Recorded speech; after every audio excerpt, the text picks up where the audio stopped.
right, good evening, everyone. We are Hey, here what's with an going on, extra Willis? special guest, Hugh Wookwood, joining us this evening as we dive into some, comic book history, some Mount Rushmore type stories when it comes to comic book mythology and what makes the medium special. So, Jay, how you doing? Hugh, how you doing? All right, I'm doing good, man. Love the opening to the show, by the way. It's hype. Thank you, It's hype. I love it. thank you, thank you, thank you. Mhm. It's always a good time to hang out with the boys. What's going on, everybody? No, it's Yeah, good. just busy, man. Just busy, working, just doing stuff back and Yeah, forth. winning competitions and bringing home belts, right? Yo, It's, bro, you gotta, you you guys, gotta tell us you about the guys, belt. You gotta tell us about the you belt. guys got it. You guys want to hear the bell? Hold on one second. Let me see if I can get some. where's that thing? Let me get my boy, Kai. It's so shiny. That's the thing. All right, I'm gonna get someone to grab the bell for me, man. Oh yeah. Yeah, All man. right. So Why not? before we get there, lead us into the story. Well, I was at Granite in Massachusetts, Manchester, um, Massachusetts, and I was invited for a show there. It's 40-year anniversary of TMNT, and I was there with a lot of other TMNT artists. Mike Ruth, shout out to my brother Mike Ruth. old Canada. We're down there representing North Checkers, Absolutely. and I don't know why my screen keeps doing that flickering. But anyways, we were down there, and yeah, I was up for a sketch battle. Mike had won it 2 years earlier. Thanks, son. Mike had won it 2 years earlier, and it went down. Camilo went down, and it went to Australia. And I came down, and I was kind of, I guess you could say I was kind of the dark horse. Yeah, yeah. I don't think really people expected me to come down and take it like that, right? Oh yeah. So, yeah, I came down, and it was me and four other people. And, the drawing was Tom and Jerry dressing up as Guardians of the Galaxy. And I said, all right, Wow. let's go. That's crazy. Which That's one, crazy. whatever. And so, I just went, did my thing, and they called me the champ. At the end of it, I was the champ, you know? People So, just don't we had a lot understand, of fun, a lot of great artists there, it was good. the speed and Um, creativity of Hugh Rookwood. That's the thing, right? just like, a lot of really good artists, Chris Vance, a few other, it was good. It was a good time. And, Kevin Eastman, Mhm. just an absolutely positively amazing, amazing person. Yeah, no, he's a great guy. Most approachable, just encouraging, he is just, no, that dude, man, honestly, enough respect to him. Mhm. He's one of them ones, man, for real. He's one of them ones. He's Yep. enough respect. Well, I mean, Teenage Mutant Ninja Turtles is the gift that just keeps on giving. They'll never die. It never. And, It changes to the generation, yep. and it's actually a genius move to make them teenagers Mhm. because perpetually they can exist in any timeline. Right, the music can change, the settings can change, but the core values, the core ideas of teenagers and their overall story still resonates with every generation. So just an incredible story all over. Well, when you're talking about this industry and this genre, when you're talking pillars, TMNT is one of those pillars. Absolutely. Just understood. Like, that's just one of the pillars. It's such an amazing thing to have 40 years running.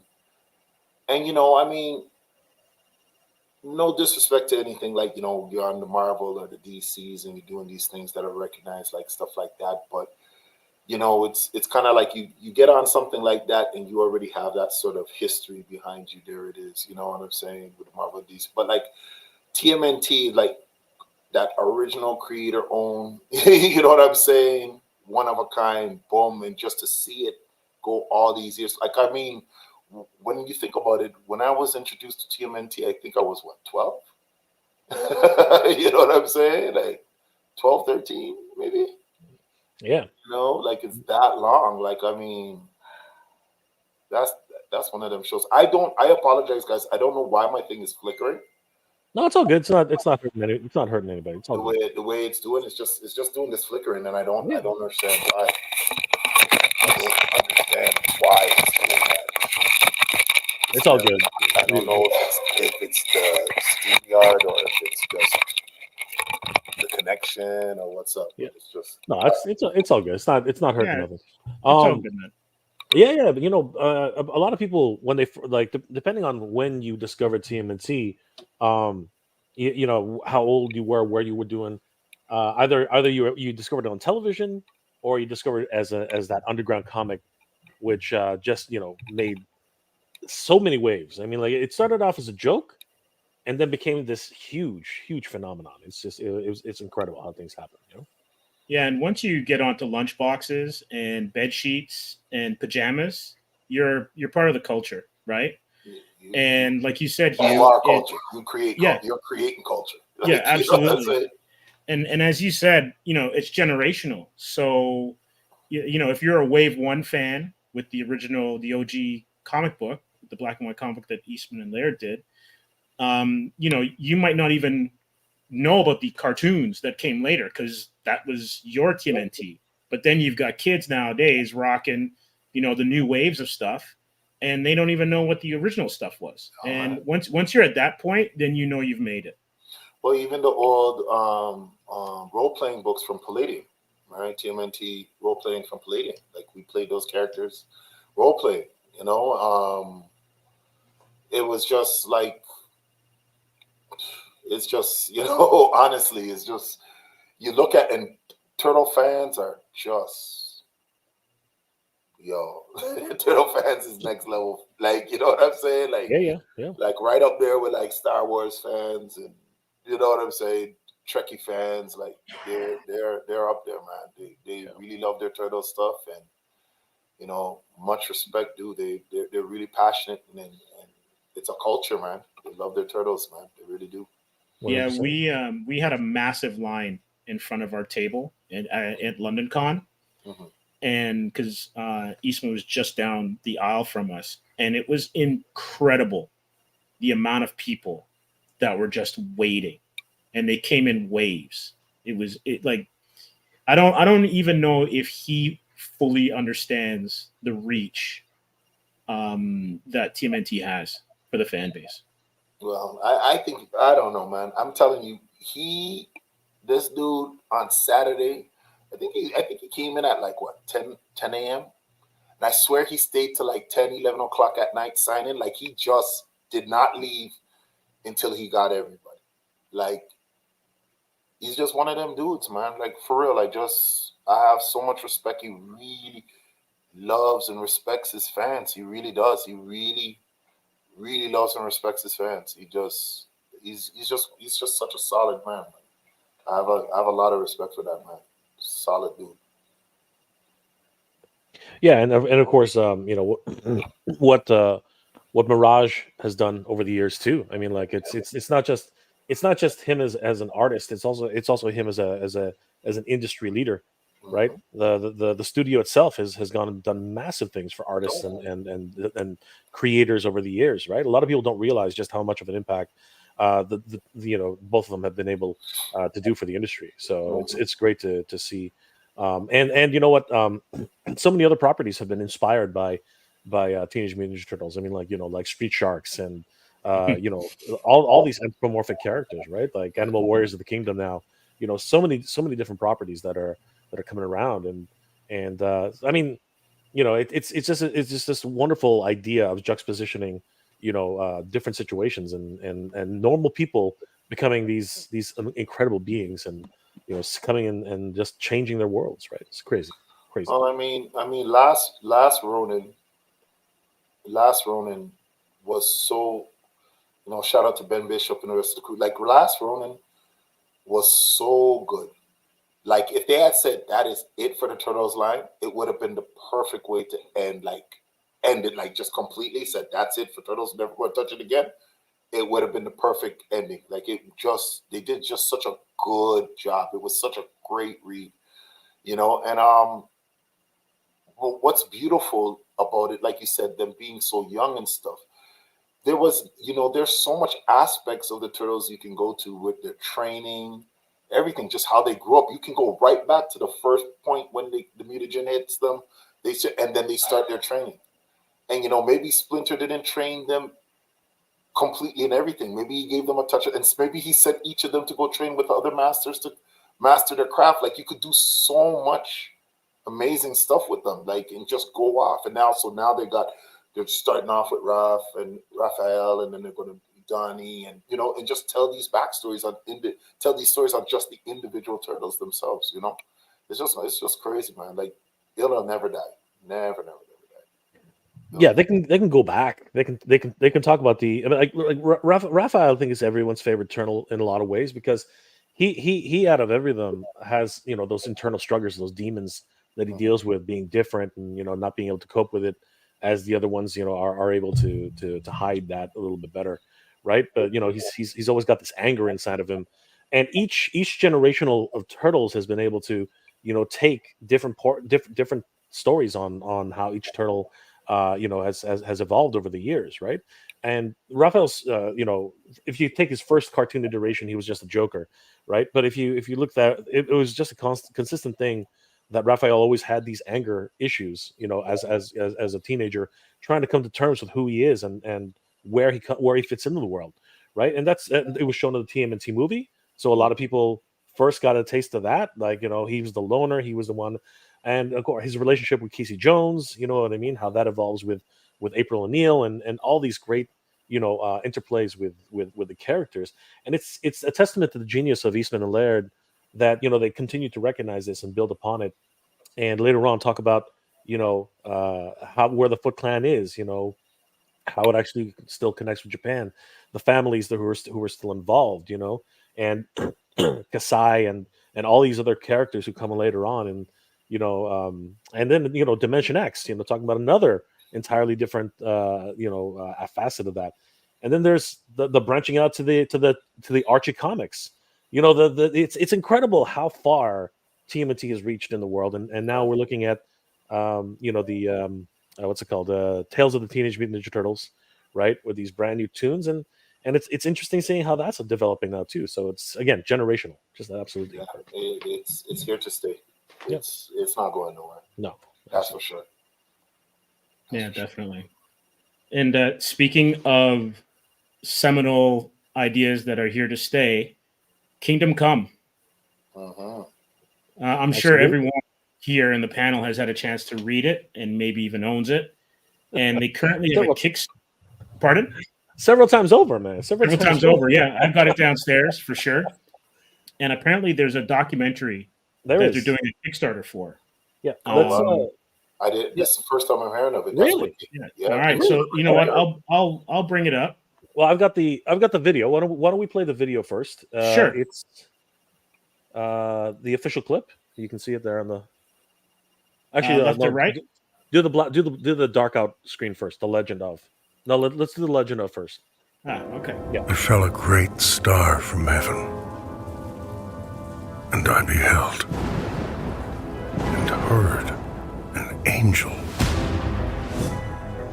I remember when The Dark Knight Returns came out. I remember when Watchmen came out. So of course I remember when Kingdom Come came out. Kingdom Come is 4 separate issues, 48 pages apiece. It was an all-immersive kind of lifestyle for me. It blew people away. I mean, this was the most sought-after book there was. This was something very new, very different. No one had seen anything like that at that scale before. It was amazing. I never thought from anything that people would still be talking about this book 25 years later. There were voices and lightnings and thunderings.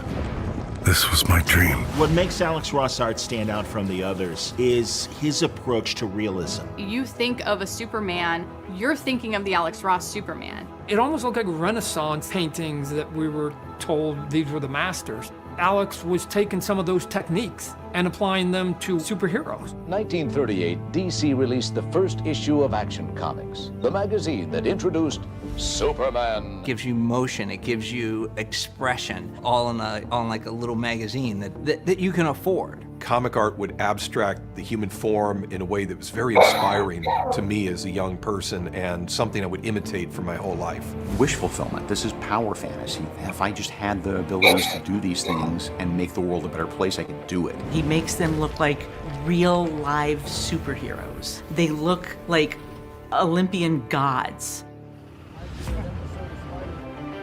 You gotta have the balance of the eyes perfect. Let me tell you the story of Kingdom Come, page for page, panel for panel. It was such a huge, epic story. The DC fans, when he did their favorite characters, and then they came back to save the world one more time, just minds blown. I see a shot that is, I know, since it was like a pencil layout through final rendering, and then I see it on a bus ad or a poster or a shot setup, I'm going like, oh, totally.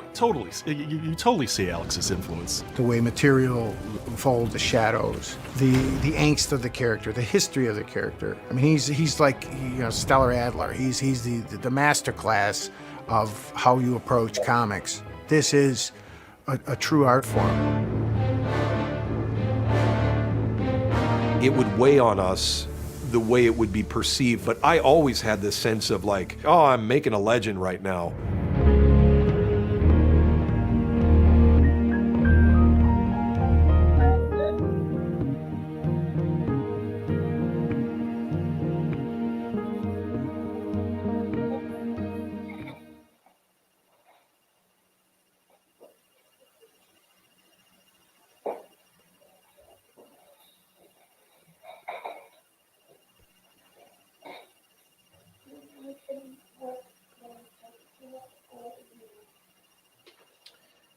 That's pretty epic. That's crazy. That is just insane. And yeah, the Kickstarter's up right now. If you want to bring that up, Steve, because Hugh,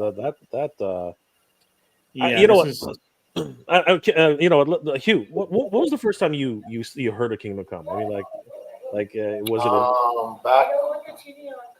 I'm trying to remember exactly the year, but back at Shock Studios, Dave and Christian and Christian Zanier, Sergio Chana, Marvin Mariano, you know what I'm saying? Dave Watkins, and it was like, I think it was Dave actually who got the book first, and he brought it in. He's like, guys, you gotta see, the first issue, Kingdom Come, and you gotta check it out, dude. It's like, that was it. That was it. That was just like, what is going on? And Ross had kind of set the world on fire with Marvels a little bit earlier, where he kind of did the same, nostalgic Rockwellian, Norman Rockwell kind of take on the Marvel heroes. And then when he went to do it with Kingdom Come, and I think it almost works better with like some of those DC characters because they're so classic and almost from that time. That you're right, Huey. It totally blew my mind. Yeah, I was in college, and I think this before Hugh and I and you Steve, before we started hanging out, seriously. I remember walking into I think it was Silver Snail, and there was this display. You know how they had that bay window where they would put up a couple of these mannequins and all these themed things. And I remember that they had this thing. It was like Kingdom Come launches today, right? Something like that, right? And I remember I was like, what the hell is Kingdom Come, right?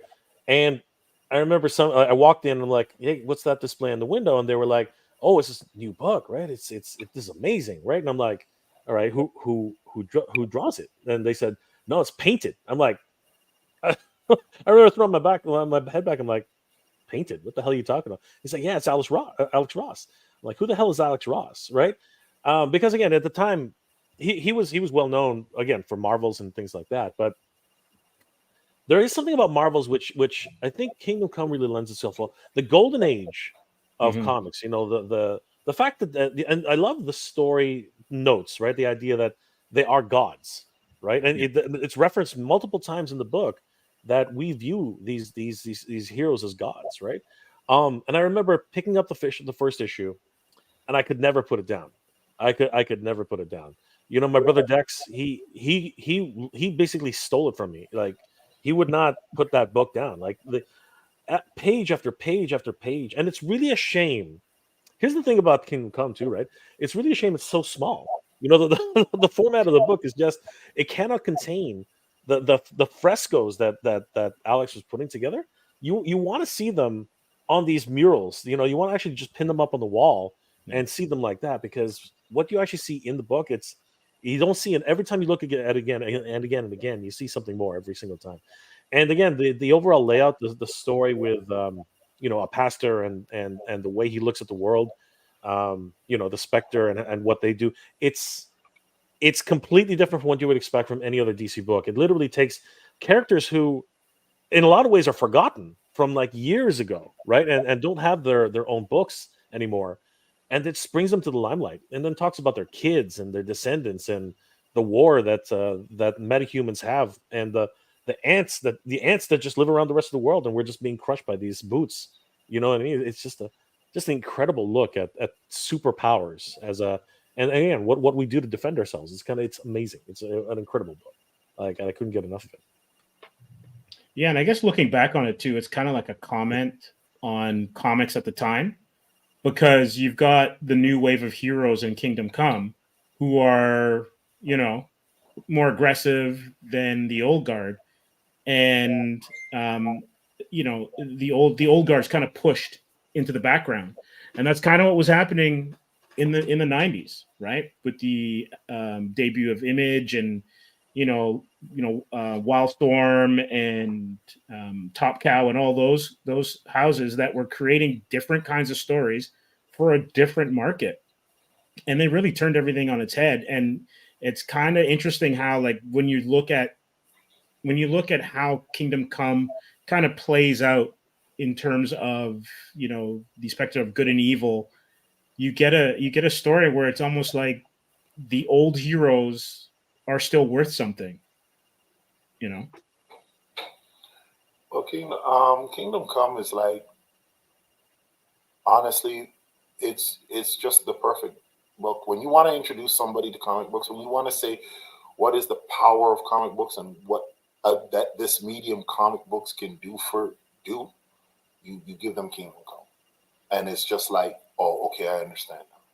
Like, you know, no disrespect to Marvels or anything like that, but Kingdom Come is, the writing and artistry was like, when you're talking about the perfect merger, you that's what it was. Like, just a beautiful read and a visual, just, you know, fantastic voyage. You know what I'm saying? It's just like, it was the perfect writing and artistry together. Just, you know, it moved as great as any movie and read as beautifully as any novel. Like, it was just an amazing, yeah. And like James said, you couldn't put it down. Like, you read it and you can't put it down. Like, it's just like things that were said in it, quotes, just, oh man, like references to biblical terms. Like, it was just like, oh my God, it was unreal.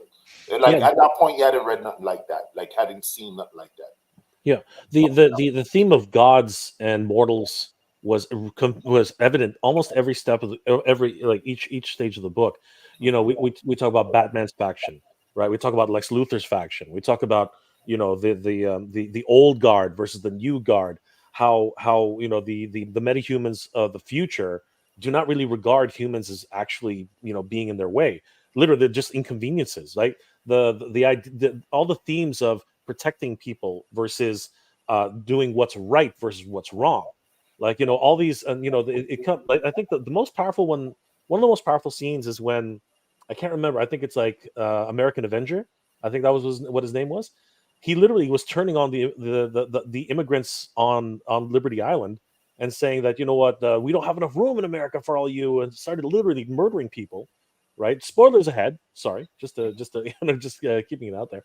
And that was the spark that, you know, got Superman to act, right, and return, right. For those of you who haven't read the book, it's an incredible scene, and it was an incredible scene about the current social political aspect at the time, and now that, you know, reading this book, it's hilarious to think that you can still find parallels in today's society that really resonate well in the book today.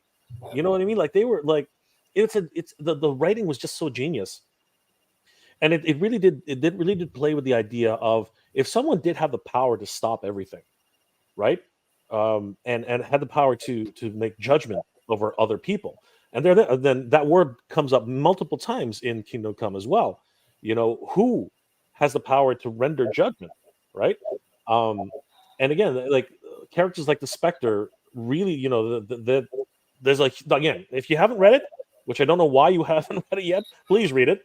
It is just an incredible read, but again, it allows you to look at yourself and really take away from that in a fantastic setting. And you don't even have to love comics. You don't even have to have ever seen a single comic book to understand the themes that are involved, right? Like the first time we see Superman, he's a shell of his former self. You know what I mean? He's literally taking care of animals in a barn and becoming a farmer again. Like, wow! Like he went from god status to, like, you know, mortal man in the decades that we haven't seen him, right? And it's just a wonderful take on humanity, right? On the human condition. It's just an incredible idea. Yet dealing with gods and mortals, it's again, beautiful tale. Incredible. Yeah, I've always seen the DC characters as analogous to the pantheon of gods in mythology. Like their power scales are off the chain, right? And Understatement. yeah, it's a complete understatement. And you know, you got to wonder how any city in the DC universe isn't under reconstruction like weekly, like because their power levels, like everyone's Dragon Ball level with what they can do. They're beyond Dragon Ball. Yeah, I mean, that's why the greatest superhero of all time, bar none, there is no question, will be Batman. Batman is a mere mortal taking on an outwitting gods, as equals. He is the James, pantheon. you're gonna get some fire now. It's not that, like, you know what? I love because no, James, finish. Right now. The opinions expressed are those of the participants. Hey, you know what? I appreciate a good story. Look, I love Batman. Just like I know.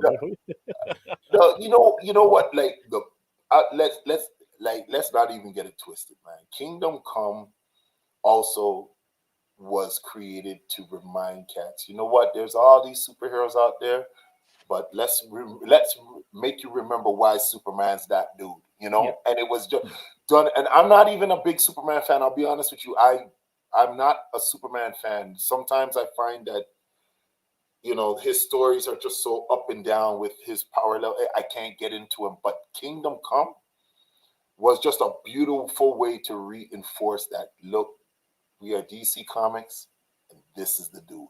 Remember that. He's the first dude, and this is the dude. You know what I'm saying? And it's just like, it was done in a way, hands down, you just have to bow to it. It was just amazingly done. Like, you know, all the banter with him and Batman still throughout the years.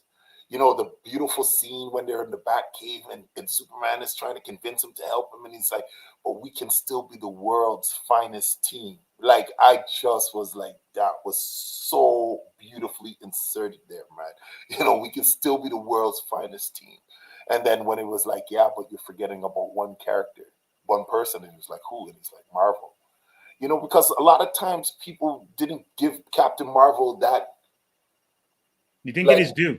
He didn't get his due, and I've always loved Captain. I always thought Captain Marvel. He's your guy, isn't it? Isn't he you? Yeah, they punked that guy to me. Like, I think he should be just smacking guys left, right, and center. Huey, Captain Marvel, Shazam's your guy, right? In the DC universe, would you argue? Yeah, that's my dude. Like, that's my dude. Like, and to see him brought to that level of like, no, there's someone who can stop you. You know what I'm saying? And it was like, you're forgetting about Marvel. And I just thought that was just beautifully done because it's just the perfect, because here's a guy, Superman, who has these, who because of who he is godlike. And here's this character who has been bestowed the power of the gods. You know what I'm saying? It was just a beautiful, like just beautifully done. Yeah. I was just like, man. I also like the way Diana Mm-hmm. reminds Superman of his weaknesses. Yeah. Right. She dons the full armor. Right. Brings out the sword, and of course Superman, not even thinking, picks it up. He runs his finger across it and it cuts him. He's like, "What the hell? It just cut me." And he goes, "You've always been weak against magic, Clark." And Which is the setup. that was a setup. That was like to anybody who doesn't know, to anybody who has no idea about the history of Superman, about Mixoplex, about all these characters that can truly defeat Superman, right? They're reminded in that one instance is like, yeah, Diana can kill you with magic. Anyone can kill you with magic. Superman is like blue kryptonite, red kryptonite, all this BS. No, but one consistency has always been with Superman, that magic.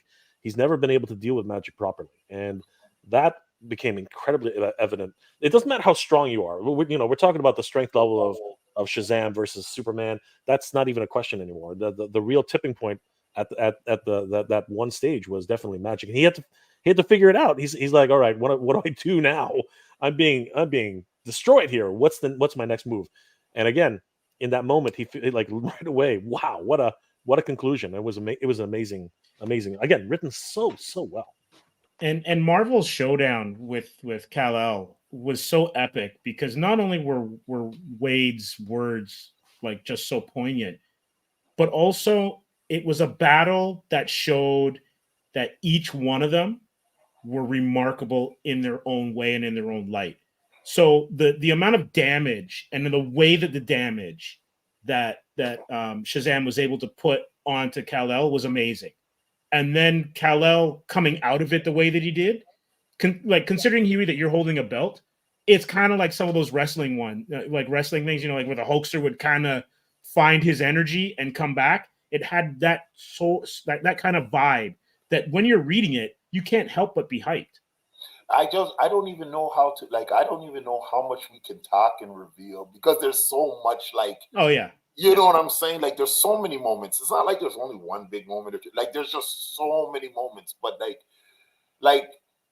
have to say, him flying to the Gulag and Shazam knocking him out of the sky and standing over him. Yeah.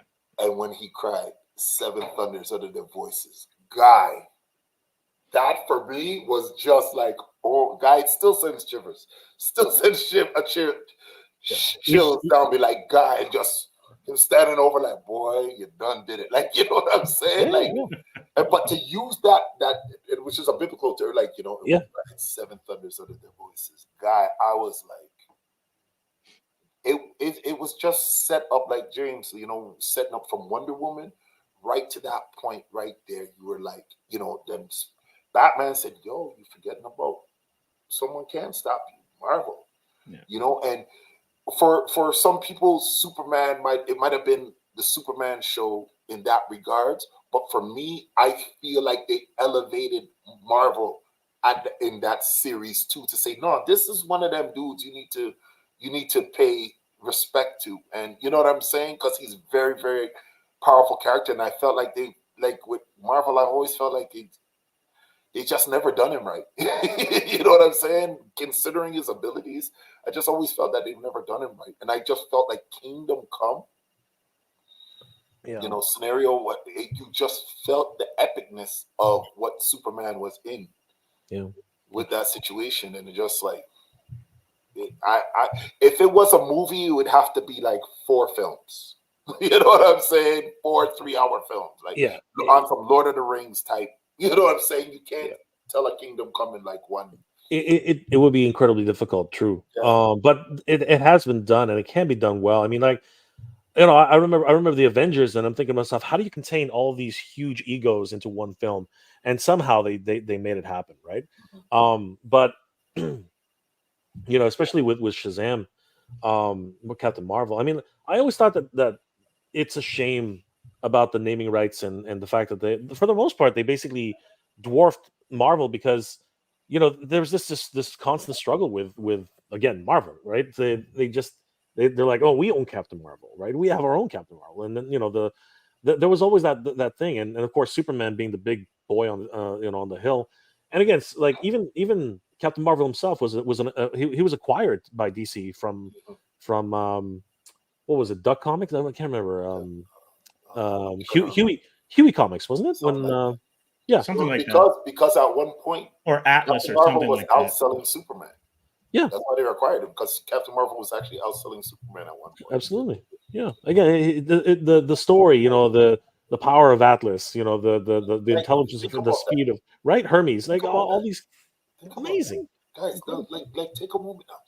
Think about that. You know what I'm saying? Like these abilities from the gods, not just like here's a little bit. No, you can do what Zeus does. You can do what Hercules does. You can do what Atlas does. You can do what Mercury does. You can do like like Shazam, man. Yeah. Captain Marvel, be slapping cats, guy. Like it's not like for real. Like he's one of them dudes. Like if you're looking at it on the scale of like humans, gods, then celestial beings above gods. Like Captain Marvel is one of them dudes. Like he should be one of them dudes. Just lay it smacketh, on cats, right? But for me, I just felt that Kingdom Come, like considering like he was getting. Well, I don't want to reveal too much story for people who have read, but considering the situation, you know what I'm saying? I just felt like they just did him right, and even the way Superman stopped the situation, I loved how he stopped the situation, because really that was the only way he could really stop that situation, so it was just beautifully thought out. Kingdom Come is a beautifully thought out book. Just every nuance of it is just thought out. There's the main plot, subplots, like it's just it's a chess game.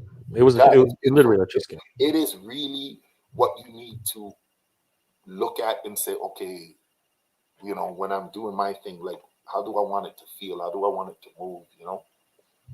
It's one of those Bibles for what do you want as a good book, as a good comic book. If you want to leave something as a good comic book, it's one of those things you can learn so much from it, reading it. It's just I think one of the things that you really can take from it, especially if you're like a creator or a writer, is that you got to give each character like their moment. And Kingdom Come does a really good job of giving each character their moment and also staying true to their character. It's not where you get to one point in the story and going, huh, why is so and so acting this way? It's no, like you said, Huey, what was introduced in issue 1 plays out in issue 2, 3, and then comes to fruition in 4, but also has ties to stuff that happened pre Kingdom Come. So you go through the history of the DC universe and little snippets, and the relationships, like even the relationship between Dick and Bruce, right, is on a level that makes total sense considering how Bruce is, and they've played on it more so as we've moved into the 2000s, and if you look at Kingdom Come, that it's like several character studies all at once. Even when you look at like even Wonder Woman and just seeing her change with the way the world is, and that whole thing about man's world, and just look at this, and just being just totally disgusted by the way things are, and just like ready to just take it to that next level. And it's like, no, we can't be that. We can't be what these guys are being if we're going to call ourselves heroes, and those contradictions of just the frustration of seeing things a certain way and being like, you know what I'm saying? Well, fine, if this is the way it's going to be, then let's be that. You know what I'm saying? Like, it's just... Well, I really was fascinated by the character Magog. You know what I mean? I mean, it is, and as you said earlier, Steve, it was that crossroads that Image decided to take on, right? Are comics for kids anymore? Are comics for adults? Image was like 5 creators, right, who came and said, you know what, I'm tired of drawing comics for a giant corporation that is sort of holding itself back. and we want to do comics that talk to today's youth, right? And that's exactly what happened, right? And they were all young guys at the time, right? And it really rocked the comic book world. Same thing with Top Cow. Same thing with all these other up and coming studios. That again, no one thought in a million years that they could topple the big two, right? DC, Marvel. They were like, no, we're never gonna even scratch the surface. Then along comes Image, shakes up the whole stratosphere of comics, and now DC's basically like reeling back from that, and yeah, Magog was also a simile of that. It was a representation of these superheroes. They weren't willing to take the risks that I'm gonna take, right? And it all started with the Joker, right? It's incredible, right? The whole setup, everything that led Superman to depart and just walk away from being a superhero anymore, and then the new generation coming in and just doing everything, and how Magog actually what his character development through the story went through, and everything it was incredible. Just a wonderful piece of writing, right? Again, like you said, it came down to that. What is a hero? And you had opposing opinions on what heroing is, like what a hero should be, and Superman walking away like this isn't what it's supposed to be, and walking away. And then it's like being told you shouldn't have walked away. We needed you. You were the best of us. If the best of us walks away, then what what I'm saying? What are we left with? If the best of us doesn't see hope, then what are we left with, right? And that's what you get. Like, just okay, well, it's the wild, wild west now. I just got my own sort of ideas and ideals of what I should be doing, right? And so if a guy thinks that, has the mindset that if you do this, your punishment should be this, and I don't have a problem to kill, that's what he's going to do. You commit a crime, I'm going to kill you. Bam. Like, it's just, and then you just got those extreme levels going on, right? And it was just crazy. It was a beautiful chaos, man. It was like, I loved it. It's just like, it was, like you said, it just spoke to so many different things that is going on. And even, like you said, even now when you read and you see certain things, it's just like, we cut from an older cloth, and some of the newer books I look at and I just kind of go, oh man, like really, like Hulk is crushing people's heads and doing, like, what I'm saying? Like back in the days, like when you read a Hulk book, Hulk might have been savage, Hulk might have smashed things, but Hulk would never kill. That part of Banner in him would never cross that line and kill. You know what I'm saying? So it's just like now cats are killing. Captain America's killed. Like all sorts of cats have killed. And you just get this kind of wow, man. But Kingdom Come was speaking on all of this stuff. You know what I'm saying? Way back, it's just an amazing book, amazing book. So Steve, not that they need any help, but No. if you want to throw up the Kingdom Come Kickstarter just for what, yeah. So guys, again, not that they need any help, but look at these numbers. Look at these numbers. Wow. Dun dun dun. If you're interested in this DVD, to the bank.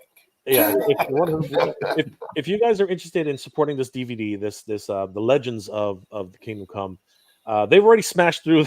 They've already smashed through their $50,000 goal.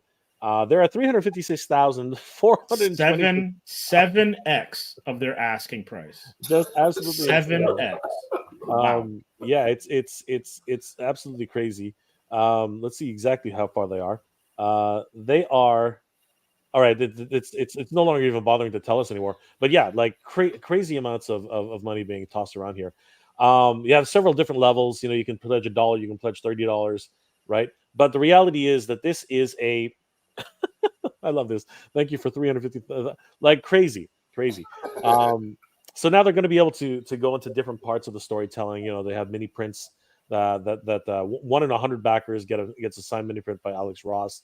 They have all their other tiers. Of course, the Blu-ray Kickstarter edition is $80. But yeah, I'm very much looking forward to this documentary.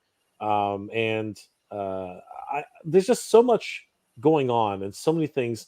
It would be great to see and hear, what the thought process was. I mean, there's a lot of things that go behind the scenes of making a book, as Huey, and Steve, both of you guys are so experienced in that. I mean, it really is just a how do you bring these characters to life and make them interesting, and for us mere mortals, Steve, trying to do a Kickstarter is difficult, but obviously they don't need any help here. Oh, and by the way, Steve, congratulations once again on Thank you. Atrium, and That's right, baby.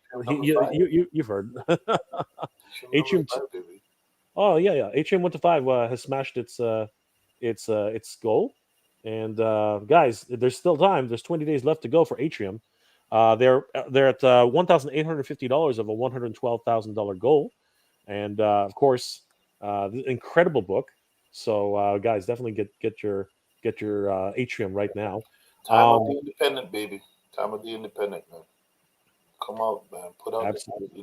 Never a better time to, these last couple of years to get your creative work out there, man. Just your original ideas, your creative work out there. I mean, with Steve, it was mad long past time. He's always had a lot of amazing creative ideas, and it's so amazing to see him and the rest of the crew just getting it up, man. Like, you know what I'm saying? There he is, pretty boy Steve. Well, I think Huey's also being a little bit too modest, because he is really like the Yoda for a lot of us on the art scene. He was the trailblazer, going to shows, getting his work out there, the way that he interacts with the fans. If you've ever had the pleasure of going to a show and going to meet Hugh, not only are you dazzled by his amazing skill with a pen, but also his personality is it's second to none. And he is the guy that we all kind of emulate and try to walk right, because he's the one who started it. He's the one who has set the standard. And any success that I have, it's thanks to Huey. I can't take that. I mean, you have to, though. But I can't take that. Steve, you just you about the work, man. You're about the work, man. You put in that grind, you're about the work. James put in his grind, he's about the work. You guys are just about the work, man. And you guys, it's just now considering from when we started and how difficult it was to do things and how expensive it was. Yeah. Now it's just opened up. Now we have so many opportunities to just do certain things and be in these venues that's not going to kill us financially and still get our breaths out there. So let's do it. I mean, you know me from that thing, but we've all had that hustle. We just had to go out there and go do it. And no, I'm not the big super famous name, nothing like that. But on the circuit, a lot of people know me because I got out there, right? And I put it out there, and I just coming up with you guys. It's like all of you guys have great ideas and stuff, and it's just like, if not now, when? Like, you know what I'm saying? If not now, when? Do it. Like, it's the time of the independent, man. Do it. It's never been a better time for us with so many avenues to get things done and not have to, it doesn't have to kill us. Like, you remember how back in the days it took to make a $5 and we had to print like 25,000 books. Like, what I'm saying? Crazy. So we sell it for $5. It was like, crazy. You know what I'm saying? Like, now we don't have to print on demand, all these other different things. Like, you don't even have to print right away if you don't want to, because there's web comics that you can post and stuff like that. So it's just a beautiful time, and I mean, there's a lot of guys who are independent and they're not even trying to get on any big, with any big companies. They're happy to do their thing, man. So it's great to see Atrium coming out and like, yeah, man, you guys on the 5th book doing your thing. That's what it's about, Get that people's trust and let them know that they got a good product here, They want to back it. Well, the time is right, and I totally agree with you that if you have your own Kingdom Come, there's really nothing stopping you from making it. There's no editor, There's no gatekeeping. If you can assemble the talent and you've got the drive and the will, then you can make your own story. You can come up with your own version of Kingdom Come with your own characters, your own IP, and inspire the next generation of readers and creators. And I just want to say one more thing on this, just sort of this topic here. Like, Steve went about it the right way. He got multiple books done and ready to go before he launched the first one. And that's the way to go as an independent, because it's very hard for people to say, okay, I want to back something, because so many independents start off and fall off.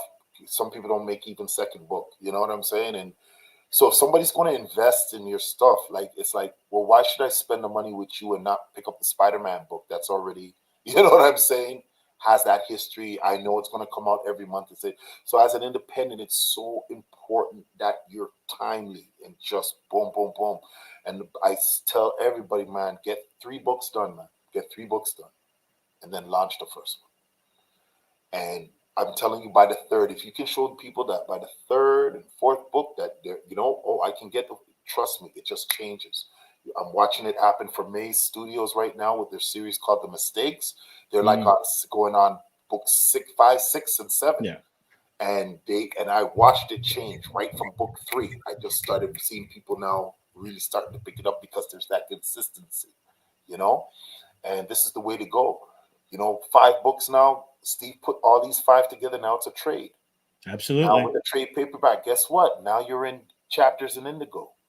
Now you can shop to all these other, you know what I'm saying? Yep. Now it's a graphic novel. It's a book. So now it opens up where you can get the book in, not just comic book shops. You know what I'm saying? So that's really where people want to be going. And I just wanted to say that as a sort of thing to anybody who's looking to do independent stuff, Get a couple books, get a couple issues done, tear it out, be about that.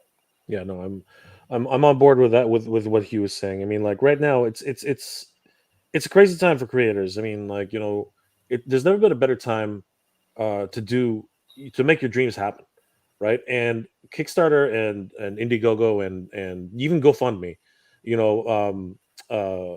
crowdsource has really empowered artists and creators and people who want to just tell a story or just like bring something to life.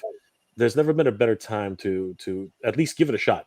I mean, there's nothing can hurt you in today's digital world, because for just putting a few pieces together on paper and showing people what you think is possible has never been possible before, right? Before as Hugh mentioned, and the same thing with Steve, we used to have to go to a printer. We have to ask, how much is it for a 10-page book? How much is it for a 24-page book? And they would come back to us with numbers like, minimum runs of 2,000, 3,000 books. You'd be looking at a bill of like, freaking something crazy like, $10,000, $15,000, right? And you sit there, you're like, how's this, like, how are we going to make this work? And today, with print being as affordable as it is right now, with avenues like Kickstarter and all these, again, you can make things happen. You can get people galvanized. You can get people interested in what you're trying to do, what you're trying to accomplish, and you can finally, after all this time, you can actually get something. And again, my hat's tipped to the Comix Asylum publishing group. I mean, incredible, guys, incredible. HM 1 to 5, guys. If you haven't already, please consider backing this book, as they're well underway. 20 days to go. 1850 on the scoreboard. They can keep going, guys. We can get stickers. We can get. We'd love to unlock some of our stretch goals. Yep. So we got to get there, guys. We got to get there. But again, huge congratulations to the team. And yeah, guys, there's still more to come. So again, congratulations, Steve. Thank you. This is just the start. This is just the launch pad. To bigger, even bigger and better things. This is just to show cats Comic Asylum can do it, get it done, and like now the world of Comics Asylum just starts to expand from here. It's just a beautiful thing, man. It's just amazing to see, and I'm just happy that guys are doing it, because if not now, when? You know, not No now. time like the present. Yeah, man, for sure. Absolutely. Most definitely. I think we got a bunch of comments in the chat right now, Steve. Why don't we just go through a few of those? Anything? Yeah, in let the me roll back. Got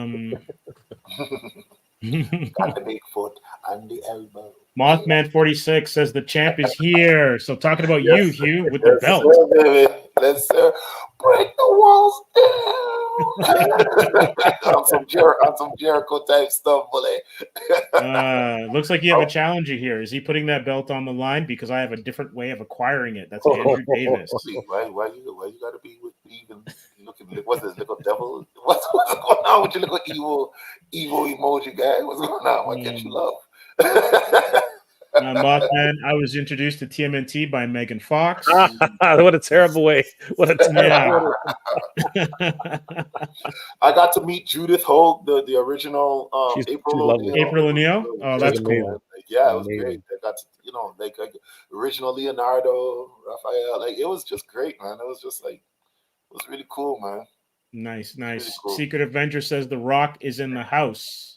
The Hugh says, oh, you're Lord Hoagie, Donatello rules. Yes, he does.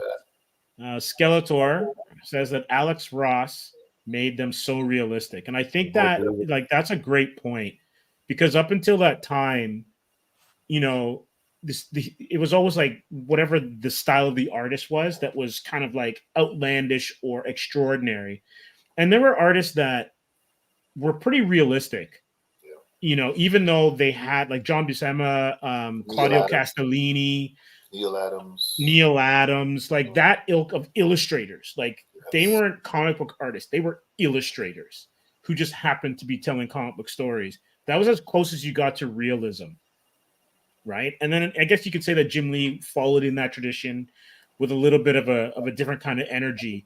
But it wasn't until Alex Ross started doing those kind of paintings, and I guess like even like Mobius was doing paintings before then, and Sienkiewicz was painting, but they had a style that wasn't Rockwellian, where it could have like been part of pop art that would appear in a gallery, So yeah, I totally agree with you, and I think it was that level of realism that set Alex Ross apart, but also then elevated the projects that he worked on.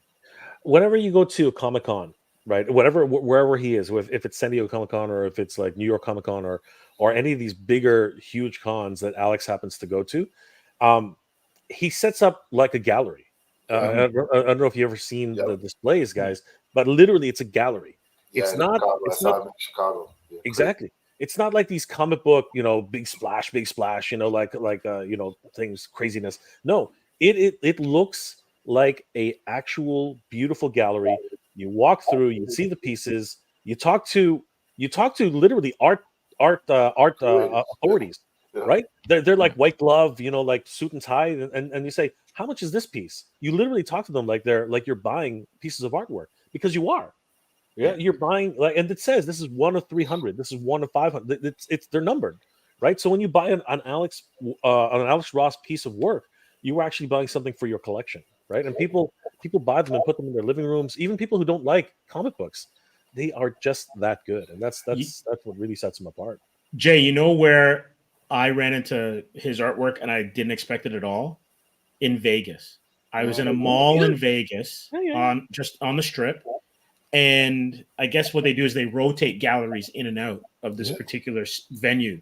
And for me, being a comic book head, when I walked by and I saw like all of Alex Ross's stuff, and I mean large prints and large versions of it, I was like, oh my Lord. It was mind blowing. Mm-hmm. And that's when I knew, okay, this dude's on another level. Like he is true art. Not that pop art and comic book stuff. Like that's like, don't get me wrong, I'm not denigrating it, but when I'm saying that his stuff is elevated to another level, where the casual fan will walk by and go, "Oh, what's this?" Yeah, unbelievable. No, 100%. Yeah, I mean, oh, sorry. Go on. Yeah, go ahead. No, I'll tell you. Like, one of the things is like, I was like always saying to myself, man, I said, oh, I would love to see a live action Kingdom Come. But the truth of the matter is, I want to see a live action Kingdom Come, but I want to see those people that he's drawn. Like, I don't want to see anybody else trying to play those people. I want to see exactly what I see those people representing those characters in the book on screen. And that's really powerful. Like, I don't want to see, like, and I know that could never happen, but it's just like, I go, I really think it would be wrecked. Because there would be something in me just going, that's not that guy from, you know what I'm saying? Yeah. You know what's interesting though, Hugh? It's just crazy. In some of the videos for the documentary, they actually have 3D animation of Superman, and he looks just like Ross painted him. I was gonna say the way to do that is to take the illustrations, scan them in, and really make it like this beautiful art piece that's come to life. That's the only way you could truly do it justice. Action. I don't think you can get like. I think you have to 3D animate. Like, let's get all the best guys in Blender. Absolutely. And, and you are correct. And you're correct, Hugh. It can't be one movie. It's got to be an ongoing series. It's got to be like, it's got to be like 12 episodes minimum, right? So they're more like 24. Absolutely. There's too much there, too much nuance. There's too much plot, subplot. There's just too much things going on for you to think you can get that done in one movie. Look what they tried to do with like Dark Knight. You know what I'm saying? And they made Dark Knight 2 episodes, and it still didn't really come off. Like, you know what I'm saying? Like, respectfully to me, I'd watch. I was like, they didn't do it.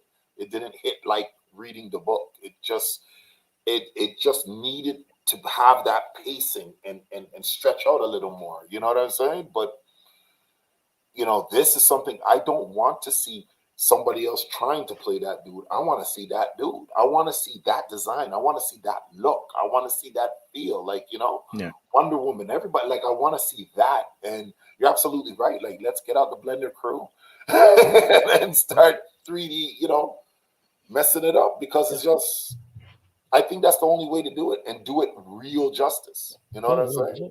Yeah. James Hallett has a good comment at 1026, just below Skeletor. I remember the Muppets Lord of the Rings reenactment at Silver Snail's front window. That was pretty epic. Oh wow, man! That's going back. Going back. Yeah. Mr. Wonderful. I don't care for DC except Kingdom Come. That was amazing. Pulled me in hard back like in 97, 98 when I got that series. Wish I still had them. I bought it. I respect that. I'll be straight. I wasn't a big DC man till Kingdom Come.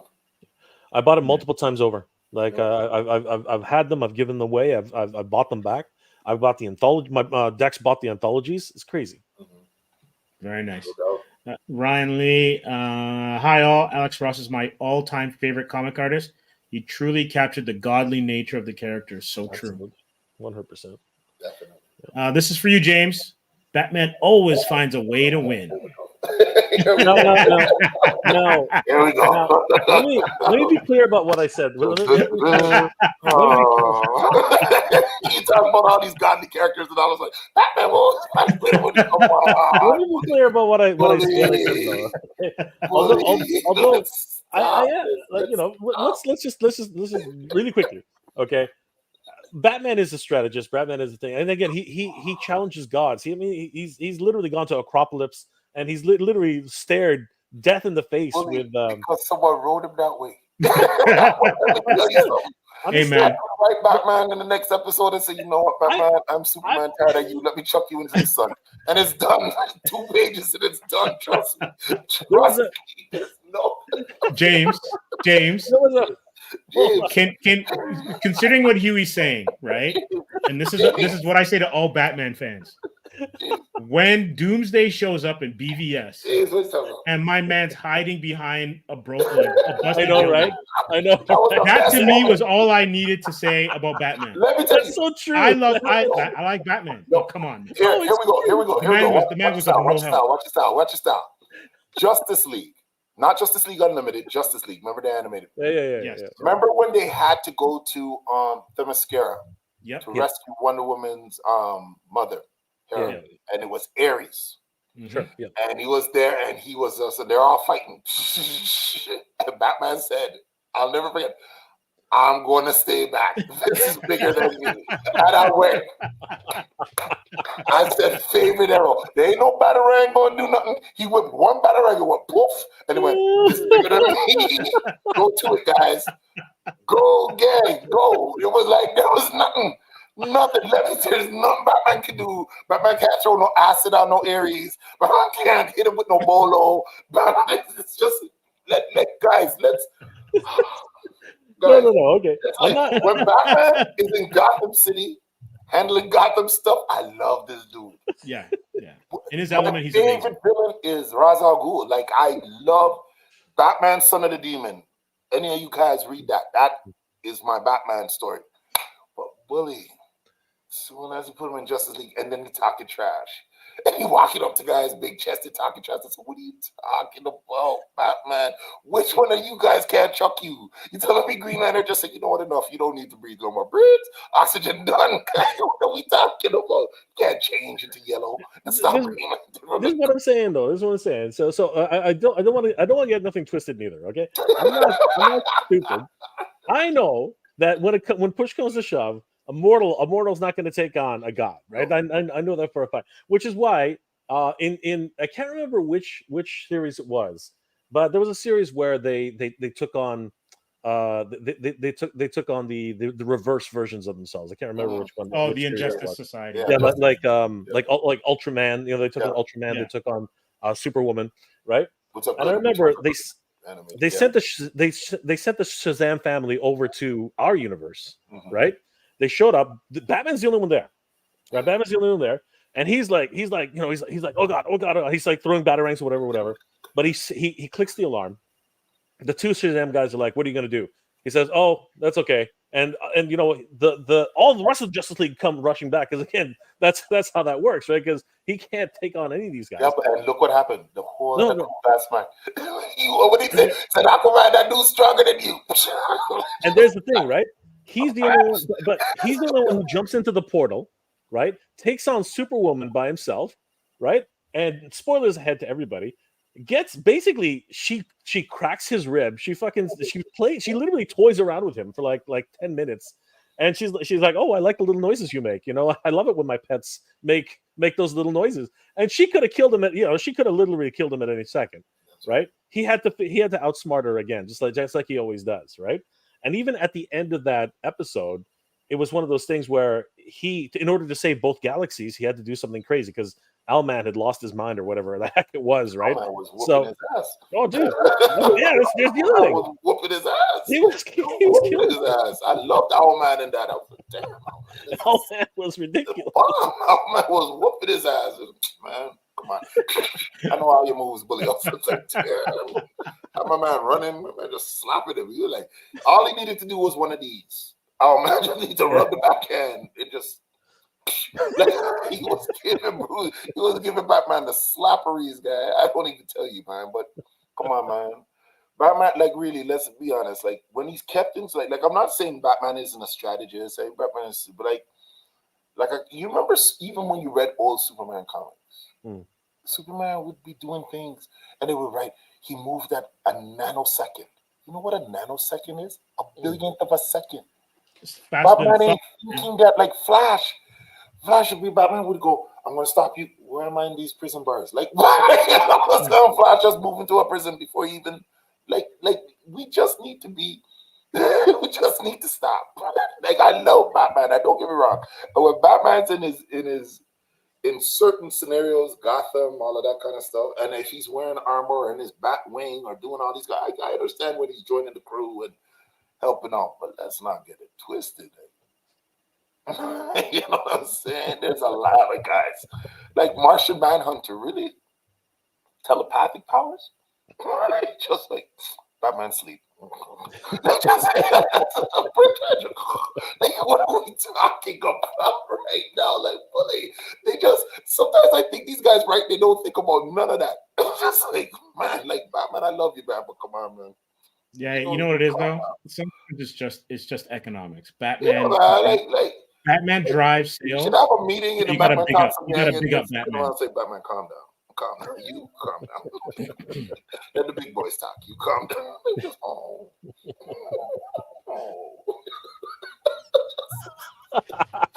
They're sharpening his bat blade. You man, let the big boys talk. We gotta press a planet right now. We don't have time. Yeah, for but, Batman. We're pressing planets. We're also talking about. There was this one Justice League issue. I don't know if you ever saw it. Did you ever see it? Which Green Lantern had made these chains now around the planet, and it was Superman and Martian Man and Wonder Woman moving the planet. Like, what's Batman going to do? Absolutely. What, Batman just. Great work, guys. Keep it up. Great work, guys. We moved the planet 5 degrees. Keep going, guys. Aquaman's even worse. Even Aquaman just staying in the water going, yeah, the fish are fine. Keep going, Superman. There's just Bully, come on. Bully, come on. Great work, guys. Bully's just done. Like, I don't even understand. Oh my gosh. I know cats are gonna hate me for this, you know. Like, you leave Batman alone, but it's just like, looks like Jay has some more heat coming his way. Oh no, he didn't just bring up Batman, the greatest villain of all comics. Batman go with so much schemes, man. Mega J, we used to be tight, man. Not sure we can align anymore. You have caused a fissure, my man. It's okay. If he doesn't get me now, he's never going to get me. I'm just kidding. Mr. Wonderful. Mr. Wonderful is always good. Skeletor says, doing the figures. You know what? I don't know if there are. Jay, you'll have to help me on this one. I don't think there are any figures for this, but have there been Kingdom Come figures in the past? There must have been. McFarlane just released a Kingdom Come Batman not too long ago. He looked great. He has the big cape and everything. It's the armored Kingdom Come Batman. He looks awesome. There are plans to especially now with this, this DVD, the new 40th anniversary that's coming up. They're bound to dig deep into this one. There are gonna be deep cuts everywhere. It's gonna be crazy. I mean, you're literally talking about one of the greatest comic books ever made. What do you think? What do you think about Mezco? Do you think they could pull off something good? Like I like all the fabric work and stuff like they do. They're hit and miss sometimes. They're hit and miss, Mezco. But so Mezco can go screw themselves. Okay, they gotta figure out what the hell they need to do. They gotta stop doing these secret sales. All right, they gotta stop doing these stupid secret sales. They gotta freaking give enough time for people to order this shit. Okay, they can go screw themselves. All right, I love Mezco. All right, I love Mezco. I do. I love Mezco. All right, but at the end of the day, for crying out loud, make more than 10. Okay, make more than 10 freaking sets. Okay, you know how much those goddamn turtles are worth right now? $1,000. Some people want for that stupid Teenage Mutant Ninja Turtle set. $1,000 freaking dollars. Yeah, they do. All these other like Dick Tracy. Holy crap! Did those things look amazing? Have you guys seen the Dick Tracy figures? No, I haven't seen the Dick Tracy. Did you see the Superman one? Yeah, the Superman in the Dark Sea. Yeah, the Dark Side. Dark Side, bro. Like my son has got the Superman one. Like it was really nice. Yeah, they did a great job with that one, and same with the Dark Side. Yeah, the Spider-Man. The Spider-Man Peter Parker, the Green Goblin. Yeah, the Ditko Spider-Man. They went with the Ditko Spider-Man. Yeah. It was really good. Yeah, they know what they're doing. The damn thing is distribution, B, scarcity, C, freaking rarity, and stop it with your freaking conventions, which basically you're just scalper city. Stop it. Like seriously, you are literally selling to scalpers at this stage. That's what's up. Like my God. Like seriously. You know what? I've got one here from Randall, and I had heard something about this, but I wasn't quite sure if it was confirmed or not. Randall Guzik says, if this has been mentioned already, I will remove. But the Batman artist Carl Mostert has died at the age of 43. Oh dang! What was that today? Or was that? I think it was yesterday. I think I came across it on socials yesterday, and it's like it's been a rough one for the art community, for the comic book art community. We're losing some cats and losing them early. I got it up. If you want to throw that one up. Wow. 43, man. Yeah. That's crazy. That's crazy. Yep. Leaving cool. He had just been at Comic-Con Africa. You know, our condolences to the Yeah, friends and family. absolutely. Carl. This is crazy, man. We losing some guys, man. We losing some guys. Yeah, it's pretty crazy. I mean, did you guys like sports fans out there? Let the man into the freaking Hall of Fame, Pete Rose. Pete Rose died. I mean, it was a bevy, like a flurry of announcements, because John Amos, who played in Good Times, he played the father in Good Times and was in Coming to America. He passed away recently. Apparently he passed away in August, but it was announced yesterday. Yeah, that's true. I heard about that yesterday too. That's crazy. A lot of guys. We've lost a lot. Chris Christopherson, yeah, who was Whisper in Blade. Yeah, that's right. He passed away the other day. It's it's head shaking. Maggie Smith died from Harry Potter. That's right. Yeah, but she's done way more than that. She was in Sister Act. Oh, she's done tons. She was incredible. Downton Abbey. Downton Abbey. I mean, come on. And that's not even talking about her stuff in like the 70s. Her body of work is incredible. Third Earth guy. What are we talking about? Man? She's been around, but she's been around for a lot.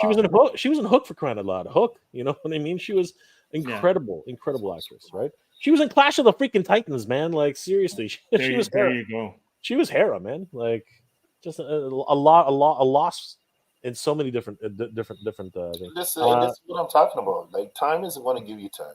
So guys, if not now, when? Like take it. What, you got to what take are you things. waiting for? Like you got an idea, you got a thing. Get it together, man, and just do it. Do it. I mean, just do it. Put it out there, man. Steve Vendetta's got a good one too, actually. Yeah, I'm gonna go back to him. James Howlett, I love the name, by the way. Pop Mark X Gong Toys just released really nice Kingdom Come Superman and Shazam Mezco style. Oh, really? I would love to see that. Yeah. Pop Mark and then Gong Toys? Steve Vendetta, I'm coming for that belt. Hush, sock wool.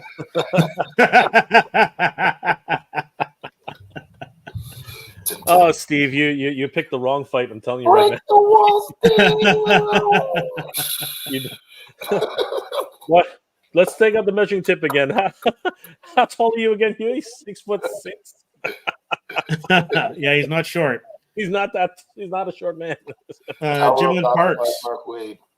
Jalen Parks says, "I get what you guys are saying, but Hugh should read JLA, The Tower of Babel by Mark Waid." Oh, here's Hugh's taking the notes. Here we go. That's right. He's taking the notes. You taking the notes? Tower of Babel. He's got the follow-up comment. There was a line of Kingdom Come figures from DC Direct. They look great, but were not very posable. That was years ago. Our good friend Del Morgado, he has the entire set. I was so jealous. Oh wow! If you subscribe to Del from Hell Studios, he actually showcases. I made him do a walkthrough of his entire house, and he actually showcases every single one of his Kingdom Come figures. I was so jealous. They're basically small statues for the most part, but this back when DC Direct was just doing homage figures when you think about it, right? And anyway, back in the day, Toy Biz and all the old school action figure makers, they were all basically statues. I mean, like they could move their arms a little bit like this and this, but it was all about the cool poses, man. Just like the cool poses, and I mean, even He-Man here. I mean, like what. That's it. Like that's all Skeletor can do. You know what I mean? Like he can't.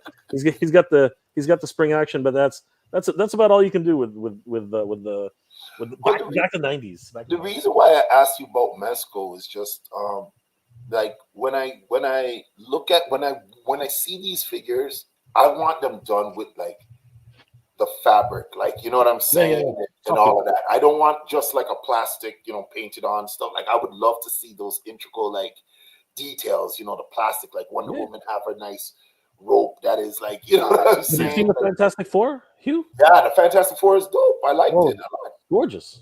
Yeah, and the Doom. Did you pick up the Doom? See the Doom too? The Doom was nice too. They did a great job with it. You know, I thought it could be a little bit thicker though. Like, I still feel like if you're gonna do Doom, you need to widen. He's got to have presence, man. He's got to have presence. You can't give him this thinnest body and just he needs to look like. Because he's also going to go toe to toe with Ben, right? Yeah, he at looks certain points. armored up. He needs to look armored up. He just doesn't feel armored up to me. But you know, I thought they did a great job with the Fantastic Four and the Mystical Doom. Like, the Superman turned out really good. Like, I have it here. The Ditko Spider-Man, like you said, turned out really nice. The Green Goblin, like, turned out really, really nice. And then the Dark Side was really nice too. I was just thinking, you know, if there's another company that's doing it with that kind of fabric and like, just, you know what I'm saying? I don't know. I just think for me, that's when I would collect them, if they were doing it with like fabric and stuff, and just really, you know. Yeah, it's got its pros and its cons though. I mean, like the problem with and Mezco is well known for this now. You know, the silicone bodies that they use. Yeah. Right. There's a big fear later down the line, because the metal, they're made of metal. Like the frame that's inside is metal.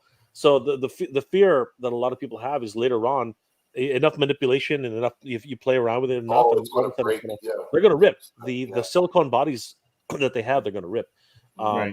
So that's the biggest fear. And it's interesting because the thing is more of a traditional, more of a traditional action figure where you can see the joints, right? But that's just his nature, right? Because he's got all these big rocks, right? But everybody else has these silicone bodies, these fabric soft goods, right? But they look fabulous. I mean, they do look. I just think they did a great job, man. Like, hey, man, is that Rebecca Ramin? See, that's the Doom, and like, that's not bad. He's a little thin. Yeah, he's just a little thin to me, but like, I like the work. Like, it just, you know, I like to see that stitching. I like the work. You know, like, look at the belts. Like, you know, it does have to give like realism. Like, you know, there's a certain amount of realism that they want to achieve too, right? So I think that's actually why he's a little bit smaller in the frame. And at the same time, when you pair him up against Johnny Storm or a Sue Storm, and even Reed Richards, I mean, like, you know, there is that sort of realism where they want to get to, and I think that's the thing. They also have just like any other company out there, they're dealing with similar body types because, you know, they have a certain mold that they go to, and I think that's really where those decisions get made, right? That's why the Thing is such a great character for them, because he's really out there. He's way out there, right? He is this gigantic, huge beast, right? So it is what it is. James, before you go ahead, is Rebecca Ramin who they modeled Sue's head over after? Rebecca Stamos? Yeah. No, there's no likeness rights here. I mean, like, I think that they were going for. I mean, there's obvious. You can see you can see different people in different faces, right? But it might be. You never know. We won't know until somebody tells us, because obviously they didn't pay for any likenesses, right? But I mean, but I love the fact that these guys look like they are from, you know, pretty much when the Fantastic Four was actually conceived, though, you know, the 1940s, you know what I mean, 1950s. I think that they sort of had that look, you know what I mean. Even the costumes themselves look. They're definitely Phase 1 costumes. Yeah, and I love that. I love the world, and he was right. The fabric. Sorry, wrong zoom. The fabric alone does look really, really nice on them. They make the right choices when sculpting these characters, for sure. I mean, like, it is a great choice. You know, even Doom himself, right? I mean, he looks as realistic as you can be at this scale. So you know, there's a lot to take in for Mezco. Again, I have and you know what, anybody from Mondo will tell you this. I have a very critical view when it comes down to like how sales are handled and things like that. So I just want Mezco to start getting more announcements like, "Hey, we're gonna be selling this guy in a month, not 2 days before." They actually get the freaking thing out there. Oh my god! Give me at least a week. Come on, guys. And then I just finished buying. I have a lot of these Master Universe 6-inch figures from Mondo. Literally, give us a break too. I literally just dropped $400 on a Battle Cat. You know what I mean? Like, give me another month to save up for a $200 Doom. Like, come on, seriously, give us a break. Oh my god, Doom's almost 300, man. What are you talking? Doom's almost 300. Like. Mezco, you got James Twisted, guy. This kitty don't pay for itself. You know what I mean? Like he's a big boy. This is a damn cat. This a goddamn. I'm literally. That's a serious battle cat. I don't need to go to an adoption agency. I already got it. I got a cat. This is a beast. Oh my god. James, man. James, they got you. They got you for real. Oh, they never let me go. You got James Twisted, man. What's going on, man? You got him twisted. You guys got to get your shit in order. You got James Twisted. Well, speaking of figures, and speaking of, that shift that Kingdom Come was kind of making a little bit of a comment on. Rob Liefeld, I had no idea this was even a thing. Rob Liefeld has toyline. Yeah, he has at least 2 characters. He's making it. He doesn't exactly have it yet. It's coming out in 2025, right? I think that's when everything else will be coming out. No, it's the third quarter of 2024. That's a target release. You can see it right there. But wait a second, though. I'm not sure he's going to make it, but we're kind of past. We're leaving it. Exactly. I mean, like, they're still in the they're still in the test shot phase. I mean, like, but it is loose collector. So I mean, they've been known to. It might be a little bit further back now, but they still, at the end of the day, they have a proven track record of making some great action figures, and these ones are no exception. I mean, these guys look ridiculous. Here's a comparison. I mean, the detail is there. Like, oh yeah. Like, look at that. Like, yeah. I don't know who the guy on the left is, but I mean the guy in the middle. That looks like Cable. I think that is Cable. I was just kidding. That's Sid Vicious, I believe. On the right. That is Sid Vicious. Yeah, that's Sid Vicious. I was making a joke because obviously, Cable being one of other wonderful creations, right?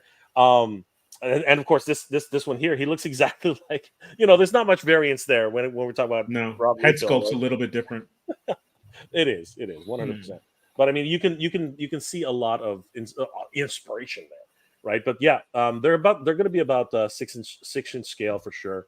A lot of detail. I mean, look at the musculature in those. Look at those veins. I mean, geez, Louise, this guy's dry. He's taking diuretics. He's taking whatever. And this guy is. He's about to go on stage. Like, they're shooting tomorrow. Oh, he's like so dry. He takes one thimble of water every half an hour. I mean, it's crazy. Just to make him stand up. That's crazy, right? And again, like they got the great stuff in terms of its overall musculature and overall sculpt and design. So yeah, and it's funny because there are creators out there who are like there's the McFarlanes of the world, because Toddy Mac, he's kind of like, yeah guys, I'm Todd McFarlane and I got these new action figures for you. It's like, I mean, he goes on stage, he starts talking, great guy. And then you got Rob Liefeld trying to sell his toys and the styles. You ever see him talk about his action figures? It's the funniest thing ever. You guys should definitely take a look at that video when you get a chance. But it really is interesting to see, these characters. I'm waiting for a Youngblood though. You know what I mean? Like it's interesting that he should start with these two guys. Aren't there? I don't want to misspeak, but aren't there like some legal things with Youngblood? I mean, he's. In terms of who owns the property now, or like in terms of like how it works out because he's not actually there. I think you're right. Somebody mentioned earlier that Bloodstorm, Youngblood, apparently the rights is a huge mess. There's like some sort of legal webbing that's preventing anything from happening. right? I think somebody mentioned that in one of the last streams. So maybe you're right. Maybe that's actually one of the main reasons why he's having so many issues. I love the buckles. Yeah. Classic Liefeld. Buckles everywhere, man. Buckles, buttons. How many pouches does this figure come with? Let's find out. Let's see here. Oh man, that's Let's see awesome. here. 1, 2, 3, 4, 5, 6, 7, 8, 9, 10, 11, 12. Amazing. 13. They went with it, man. I love it. Oh no, if you're gonna partner up with Rob Liefeld, you just gotta run with it. There's just no getting around it. You've got pouches everywhere. Now, mind you, having said that, if you look at any GI Joe characters, they have a ton of pouches too. So yeah, there's a lot of people who were definitely into it. But take a look at some of this articulation. I mean, this is crazy. Like that is some yoga stuff right there. That's like Dalsim pose, baby. Mm-hmm. That is Dalsim on steroids, right? That's pretty cool, right? Like absolutely crazy. He comes with double neck joint, which is really neat. Shoulder hinges, multi-directional ball wrist joint, awesome. Imports, I love that. Import style joints. What does that even mean for the Japanese. toy uneducated? That means Japanese, Japanese style. Remember back in the day when we were collecting toys, and then and every now and then you come to a like $600 Japanese action figure. It was tiny, right? Yeah. That's what they're talking about, right? They're the ones who pioneered that idea of multi-segmented, double hinge, double joint. You know what I mean? Like toe articulation, ankle articulation, right? So you can see that because right here you can see that there's actually two pegs in there, right? So and then there's a butterfly joint. Again, that's how you can get to do stuff like this, right? Just absolutely crazy. And correct me if I'm wrong. Was it the Micronauts? I remember there were figures back when we were kids that had like a metal ball joint. Yes, those are Micronauts. Those are the Micronauts. Okay. Yeah. Mm-hmm. Absolutely. Yeah, and Loose Collector's not, they're they are the ones who, they have the coffin collectibles. So they've done El Muerta, right? They've done Lady Death, right? So they're definitely in on a lot of the female characters, like 100%. So they're no strangers. If anybody's actually looking for an Emma Frost, right, this is the one you actually want because Marvel definitely does. This isn't Emma Frost, by the way, but Marvel might as well be. Pretty much, Marvel stays away from anything too revealing. So if you want an Emma Frost in your collection, this is actually the one that you sort of really want because she's actually got the she's got what you really want. Oh my god, man! Action figures have come a long way, Hugh. Action figures have come quite a long way. It's actually pretty scary how far. But again, this is now. I'd be amiss if I didn't mention at least that Loose Collector has actually been criticized for their certain characters not being able to stand up. But I mean, come on, look at the size of these feet. They're like the smallest feet ever, right? And these characters are top heavy. I mean, let's be perfectly honest with that. I'm not gonna lie about that.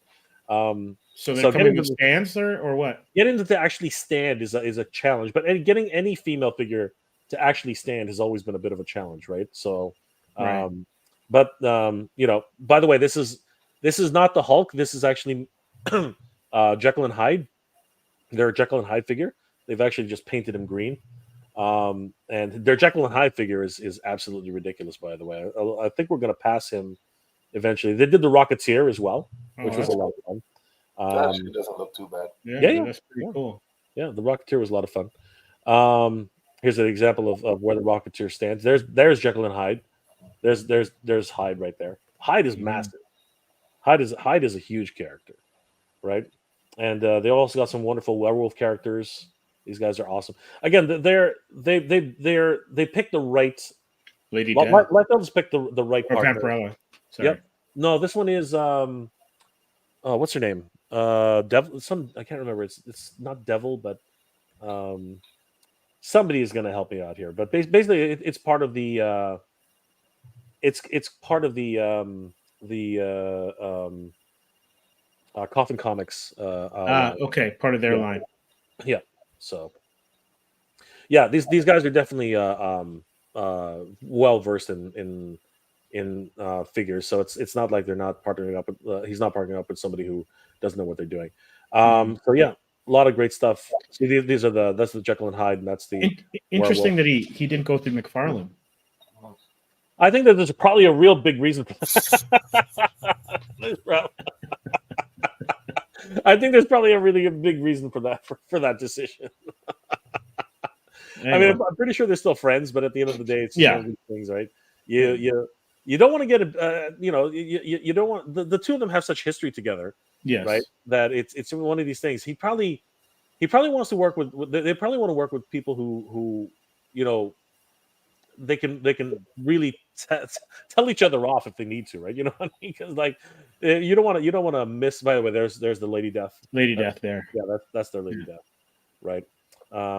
I think that it's just that was probably part of the decision, and more than likely, I think Loose Collector probably approached Rob, and pitched him the idea. I think that's probably more of the more of how this came about, and yeah, we're gonna see how these guys handle it. But yeah, I think they're more than capable of doing the figures for Rob, and they do look great. You know what I mean in terms of what they actually are. And again, these are just early prototypes, but I mean, I'm excited to see these guys and what they can do with them. So it's gonna be interesting seeing pouches. We're gonna see pouches, guys. We're gonna see a lot of pouches, a lot of knives, a lot of guns. It's gonna be accessories bonanza. Rob Liefeld at his best. That's basically what it's going to Purgatory. That's what it was. Jim Gillespie. Thank you, Jim. Purgatory. It was Purgatory. Of course, yes. Of course, right. Yeah. She looks the devil herself. Purgatory. Purgatory. That was it. Thank you, Jim. Yes. Yeah. Thank you, Jim. Appreciate that. Steve said that TMP released Youngblood action figures in the 90s. Yes, in the 90s. Yeah. But again, there's some rights, massive rights issues that are going on right now. Steve also says FF debuted in 1961. Okay, my bad. Yeah. I was grasping for straws at that point. I was like, it was 61, and then he is correct about Challengers of the Unknown. Mm-hmm. Yeah. Definitely a lot of that space race kind of storytelling back in the day.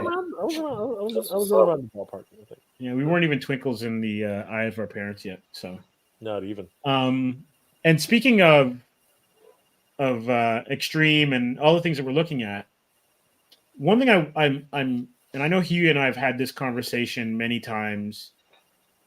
There's a villain problem in comics.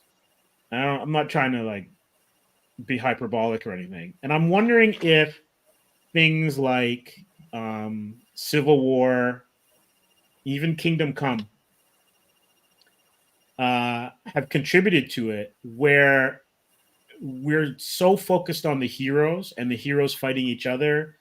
And I know the MCU has touched on it, where the heroes are the actual, they're the threats, that we're losing some great opportunities for stories because our villains, the villains that we've all grown up with, that we've come to know and love, are being sidelined. Other than perhaps maybe Spider-Man and Batman, whose rogues galleries are probably 1 and 2, with Batman probably being number 1.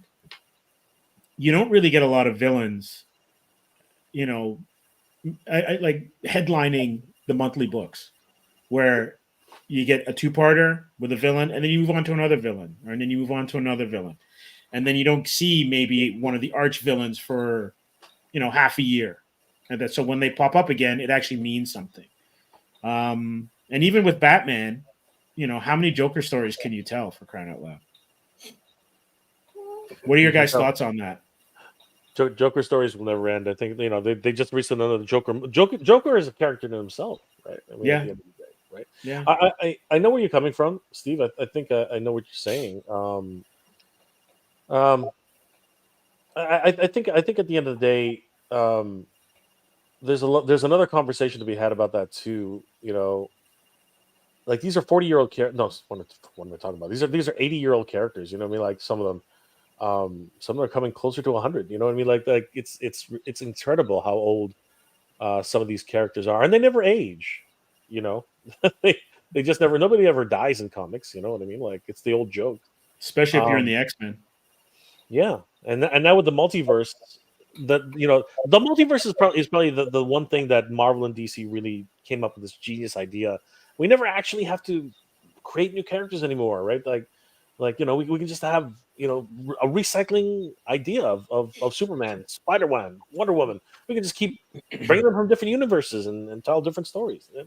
It's kind of crazy. They're scared, like anything else. IPs are precious, right? But let's take horror for instance, right?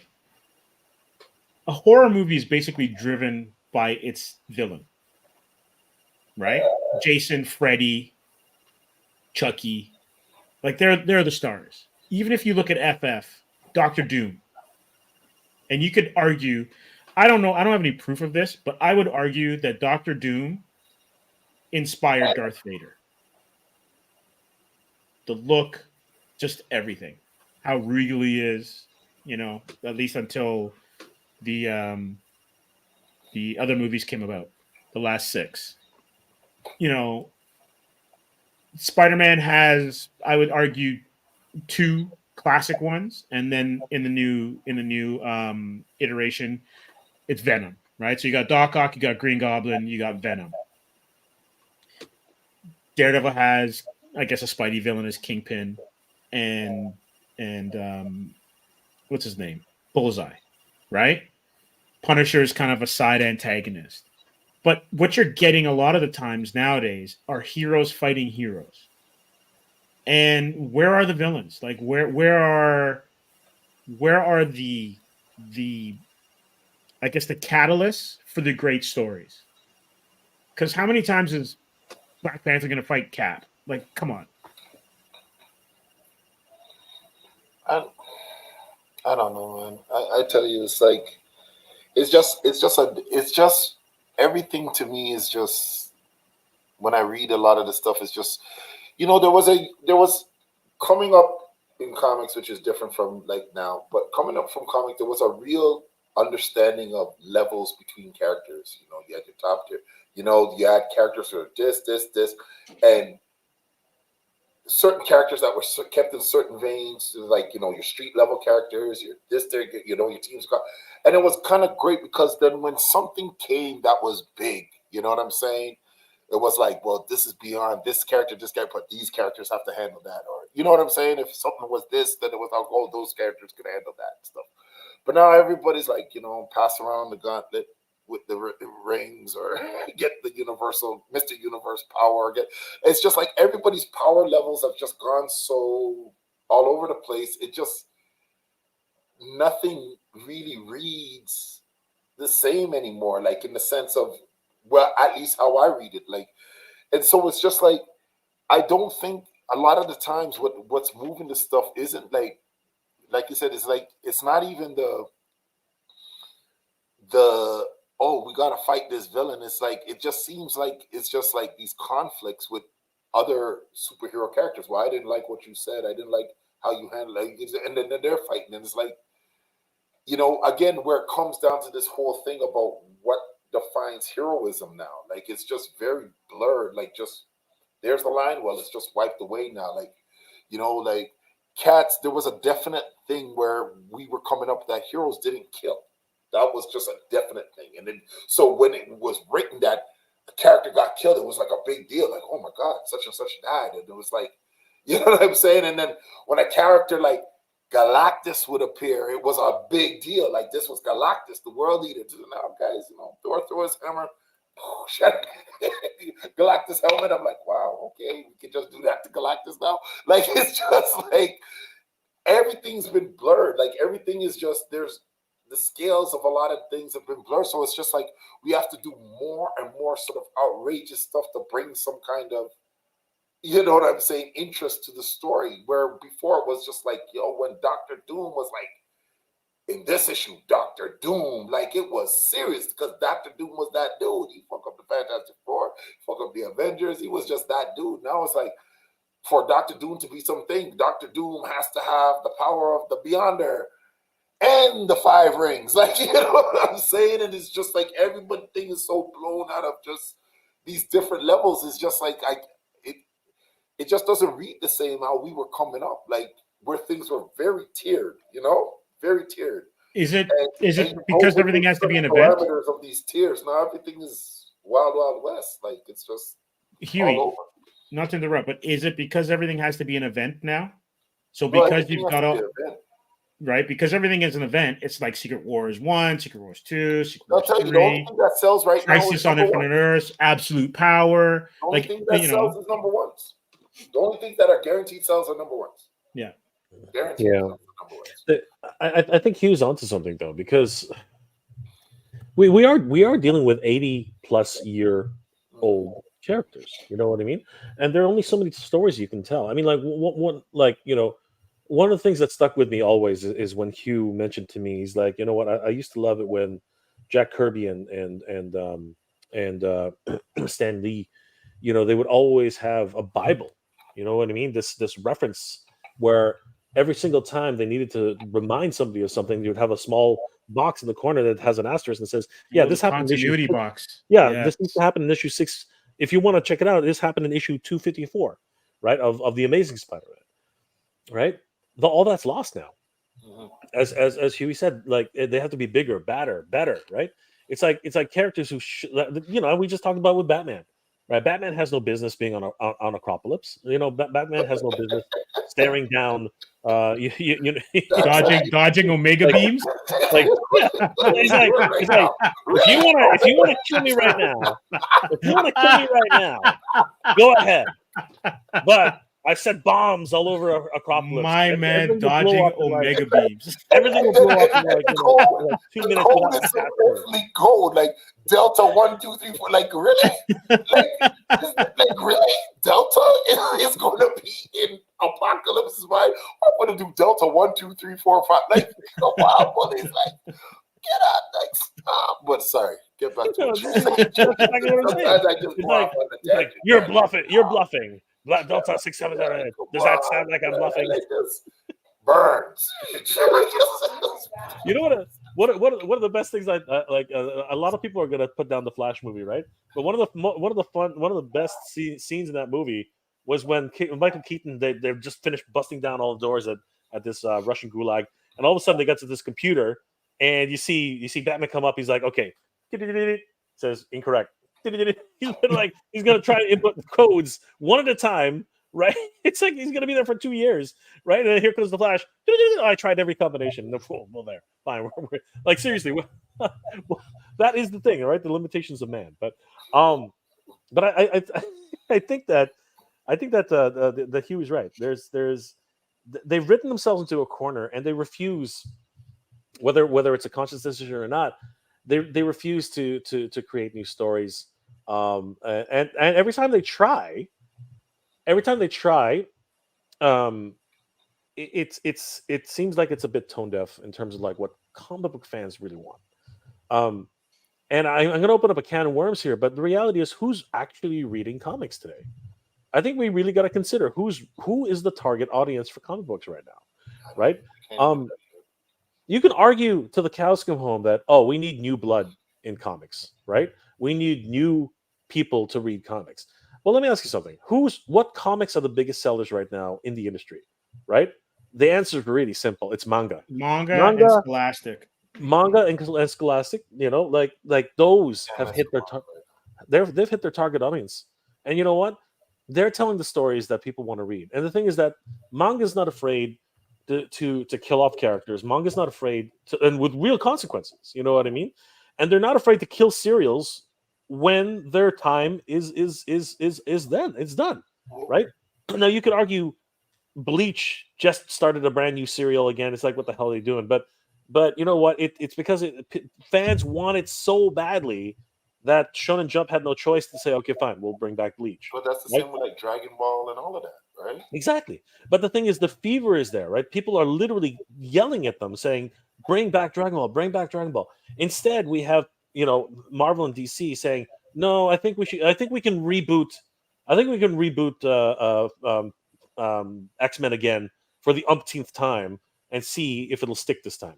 You know, it's like you said, number ones. Literally, number ones are the only ones that are selling right now, right? Because here comes a new Captain Marvel serial. Here comes a new. Can I be honest with you?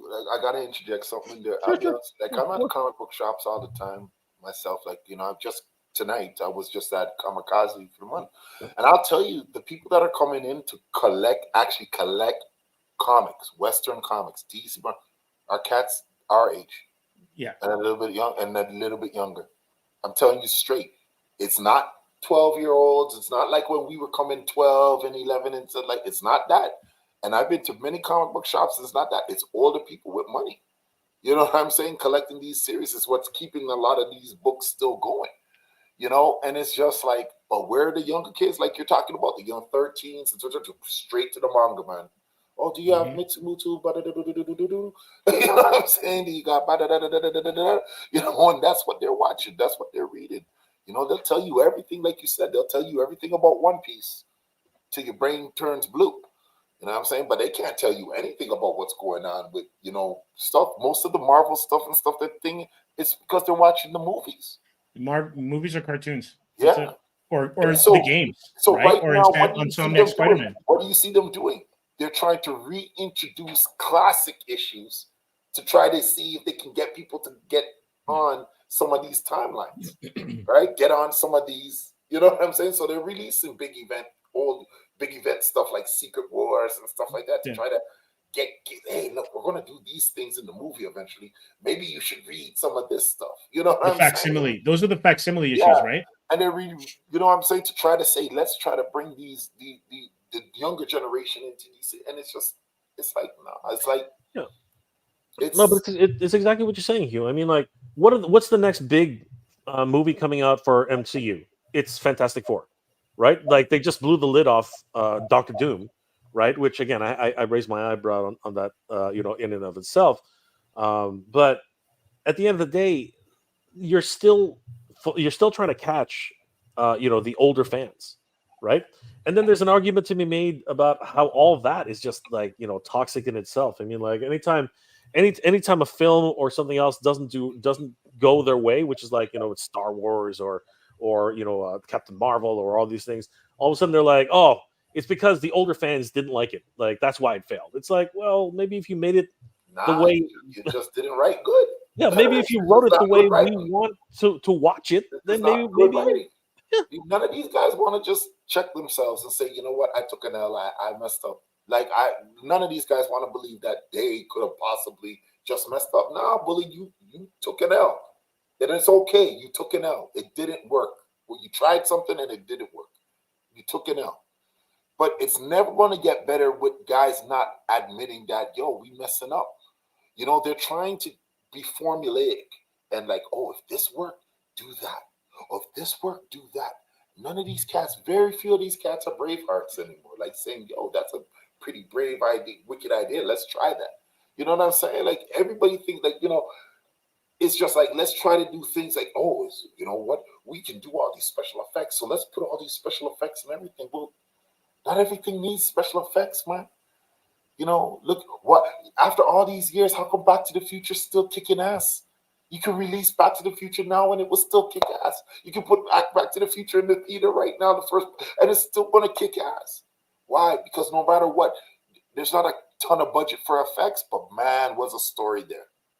And in the end, it doesn't matter what kind of effects you have. You better have a story. Avengers Infinity War, all of that stuff, it worked because there was a story. And it was tight enough.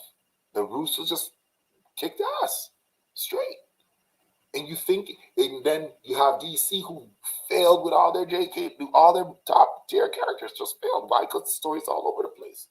Cue the Benny Hill music. And it's all over the place. And cats don't want to admit, like, our shit was kind of all over the place. You know what I'm saying? Like, at least I can respect the MCU because they had a 10-year plan. And they executed it. Now, since then, have they dropped the ball? Yeah. But at least they've developed something that was, at least if they put out something, you're more willing to see it because they gave you a 10 years of, that, you know what I'm saying? They built a world. DC, I don't know, man. DC's starting to stand for don't come. Because it's like, you know what I'm saying? It's just like, oh boy, I'm like, you know, it's just rolling down the eyes, guy. Like, Yeah, yeah. you know what I'm saying? But yeah, I Well, mean, we'll see what Gunn does.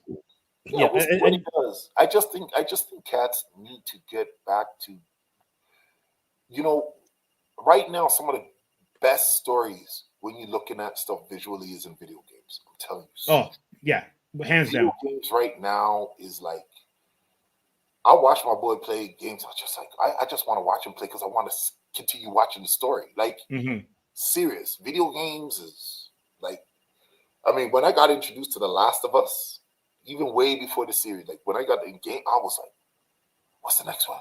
What's the next one? When did you play it again? Because I just wanted to watch the story, you know? God of War Ragnarok, like crazy. Yeah, no, it's true. It's like, true. guys, some of the best stuff coming out of video games, man. For real, story-wise. Like, you could literally edit the stuff and just let it watch, and you just going like, oh my God, this is crazy. Yeah, and then you have the but you know, going back to the villain problem. I mean, you know, if you look at Suicide Squad, the latest game that came out, massive problems there. You know what I mean? Like, if anybody hasn't, like, again, spoilers ahead, but if anybody hasn't played that game yet, it's about how the Justice League all get infected. You know what I mean? And they become the villains. So the Suicide Squad has to actually come in and literally kill all of the superheroes. Like, they become the anti-hero superhero. And I think how does that even get greenlit? That's the thing. Yeah, well, it became a video game. But what I'm saying is, like, how does that even get greenlit? I don't know, but it's bombed so badly that people like it's really bad. It's really, really bad right now. That game is a complete shit show right now. But the thing is, here's the thing, James. I gotta think. If the lines are so blurred, then it becomes, what's the point? Like, if the hero doesn't stand for something, then what's the point? If the hero is going to do the very same thing that a villain does, just under the thing that I didn't like what you do and what you do is bad, so I'm going to do that, then what's the point? Like, what's the point for you to come back and watch this thing? You come back to watch Batman, and you might get mad and say, well, why don't you kill Joker? But it's because he has a line. This is code, man. Says, I don't kill. And killing is bad, and I don't kill. And as much as the Joker pisses me off and I'd love to snap his neck, I can't do it. I have to put him in jail. We have to make the system work. Daredevil same way, gotta make the system work. You know what I'm saying? You had to have a code. There has to be a code. If there's no code, then what's the point? What's the point? What's the point of laws? What's the point of everything? And I think that everything gets blurred now. Like, when I'm looking at these books and I'm watching my kids watch YouTube of some Spider-Man issue, Spider-Man gets vexed, so he decides he's going to kill such and such. I'm just like, what? Really? This is what we're writing? Spider-Man gets vexed, so he decides he's going to kill Kraven the Hunter or something. Like you're just going, why is killing the first thing in your brain? Like, this guy's just supposed to stop villains. Like, why does he have a killing mentality? Like, you know what I'm saying? Like, if you cross that line, then what's the point? What's to bring you back now? Then every time he fights, why don't you just kill him? Why are you putting that dude in jail? You didn't like what he did, just kill him. Why are you trying to stop anybody? Just kill him. Why is this fight taking 2 minutes? Just kill him. Spider-Man, have your spider gun now. Just swing with that. Oh, I don't like you. Kill him. Like, what's the point? The thing that I see, Huey, is that it's the rise of the anti-hero. And I'll get back to this. Everybody can't be a Punisher. No, everyone can't be Punisher, everyone can't be Wolverine. But I think it goes back to money in a weird way. But I think it's a misguided chase for dollars. If those are the characters that are selling, right? Then we saw it in the 90s where, like, characters all of a sudden became darker that weren't traditionally darker because everyone was chasing cash, right? Trying to make more money based on the properties as they existed already. But you know how there's like Coke, and then if you're old enough, you remember New Coke, and then basically New Coke became Dead Coke because old Coke came back, and you know, you can mess with the formula. You have your cherry Coke and all that kind of stuff now, but don't mess with the original. And I think that's the issue. So Suicide Squad is great. Fine, they got a couple movies. I understand hitting the iron while it's hot. But having them elevated over the Justice League to me makes no sense in a story that would be a video game. Because what, Deadshot killing Flash or defeating Flash is not something that, you know, most people are going to pay money for. They want to see Flash defeat Deadshot. Or they want it the flip way. Or do they? Or do they? This is what I wonder. Do they? Right? Like I just don't see. You know, at least, you know, regretfully, I'm going to have to go soon. But yeah, we're going to end soon. You remember what I respected about coming up with comic books back in the day? Stan would be like, you could come to Stanley and say, "Hey, Stan, I have this story about Daredevil fighting the Hulk," and he'd sit there and go, "Well, you know what? You could write anything you want to do about Daredevil fighting the Hulk, but Daredevil can't beat the Hulk. Just so you know, because there was tiers, there was levels to these things."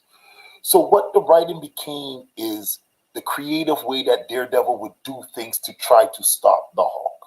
And that's where the story was, in the mission of him trying to stop the Hulk. Against all odds. And then doing something that was so out of desperation and then realize, oh my God, I did this thing and it might have killed him. And then like, no, the Hulk comes out of the flames. You still can't kill me, bully. But oh my God, like the whole thing was him thinking to himself, I crossed the line.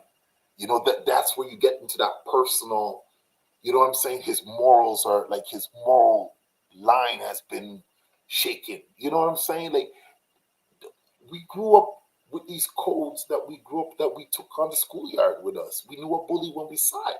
You're a bully. You treat people bad. Like, you're a bully. We're going to fight you. You know, and that was like kids just wilding, man. Like, you could see it. It's in everything now. And to me, it's hard sometimes when I look at this stuff and I'm like, damn, man.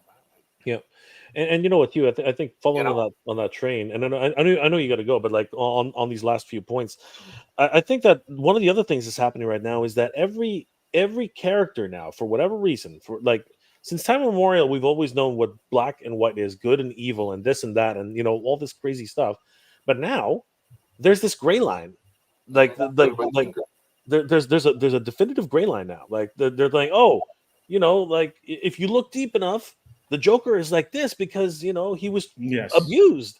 He was abused, or he was like his childhood was like there's explanations for why people are evil, and that didn't really used to be there. You know what I mean? Like yes, Victor Von Doom was whatever, right? He put a mask on, he went crazy, whatever, things like that. But that was already written way back. You know what I mean? Sometimes evil is evil. You know what I mean? Like there's and it has to be stopped. But then again, just like you said, that's what separates good guys from bad guys. The ability to realize, you know what, this guy's got to be stopped. But at the same time, I am not a murderer. I am not somebody who's just going to go, you know, like that's like Sergeant Rock can do whatever he wants. You know what I mean? But the Punisher will do what the Punisher does. But read. Let me interject there too. Sure. Read like most Ditko Spider-Mans when you start now. Most of Spider-Man's villains were more powerful than him. If you read Spider-Man books back in the days, he never won with just punches and kicks or whatever.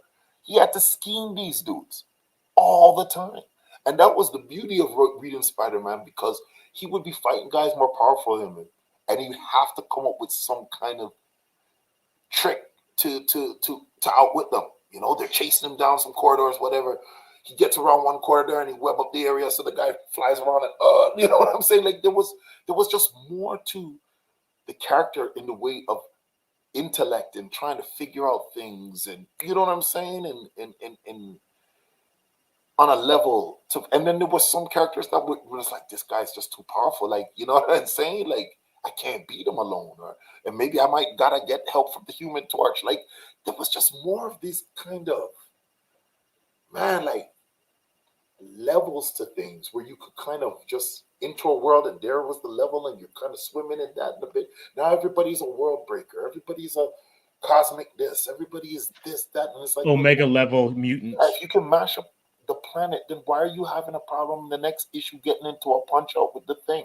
If you're the Hulk and you're the world breaker, you know, you now have the power to smash a planet. Why are you having problems with the Thing? Why is this person giving you a problem? Why is this happening? Why is that? Like it just becomes like Thor was a top tier dude back in the day. When Thor, Thor didn't even buck you with a hammer. And if Thor had to pull out the hammer, then it was on. Thor could punch a lot of dudes, but then when he pulled out the hammer, it was like, oh shit. That was that Sal Buscema feed off the the page type shots when Thor hit you with a hammer. Now I see Thor hit somebody in the face and the guy goes, irk. I said, Thor bucked the dude with his hammer across the face and the guy went, irk? I said, oh my God, that's a problem for me, It's just the levels are just, everything is all over the place. And it's like, let's throw it onto a, that didn't stick, next thing, that didn't stick, and it's just like, let's bring it back down. Let's just get to storytelling. If you would get back to just storytelling, just like, let's get back to some, bring it down, let's 100%. And guys, let's get them back on the street. There are ways to explain that too. You know what I mean? Like one of my favorite books, one of my favorite series was when Spider-Man fought Firelord, right? Spider-Man fought Firelord, right? Yes. He had no chance. He had absolutely no freaking chance, right? He figured something out. He worked it out, and here's the key. He beat, and this is interesting, right? But you got to think about what actually happened. He beat down Firelord, right? Whether and it was, there was anger, there was resentment, there was so many fear too. But why was he able to do that? Right? Why we found out multiple issues later, right? That there was something else going on inside Peter Parker, something that gave him additional strength after the fact that could take on this Herald of Galactus, right? I think it was wasn't the Captain Universe entity or something like that? No, I think it was the symbiote. Symbiote at the time. He had the black suit. He had the black suit. But check the moment. James. Let's interject because you're going in a great place. Check the moment. Yeah. He's swinging around this city, Firelord chasing him. He's trying to do everything to stop Firelord, can't stop him. To the point that he leads Firelord to a gas station and said, okay, this one. And then Firelord blasts and then he dodges. But what happened at that moment? He goes, oh my God, what did I do? Yeah, I didn't mean to kill him. That's what he thought at first. And then Firelord comes out and then he's like, I have nowhere I can go. I have nowhere I can swing. And then he just said, I got to put everything, like it was just, there's nothing else. And he had to just that beautiful, remember Ron Friends? That beautiful shot of him. Beautiful. Yeah. Hitting him from all different sides, his agility, and he's just using, what did you hear in the writing? Out of pure desperation. Spider-Man, like, God, when do you get that? And there was that moment where about 5 or 6 panels before, he was like, this guy's insane. Yeah. Like this is an Avenger. This is an Avenger thing. I gotta wait for the Avengers. Like and I'm just gonna go swing away. If I don't engage him, he'll calm down, right? And he says, you know what? I'm gonna swing away. Nobody's gonna get hurt if I don't take him on. But then he starts thinking to himself, you know what? I did this already, right? I walked away once and people got hurt, and then he puts the freaking mask on. He says, never again, right? And he goes and he does his thing. Yeah, because it's one of those things. On a guy how much time stronger than him, but that was just something about Peter Parker. I can't let it go.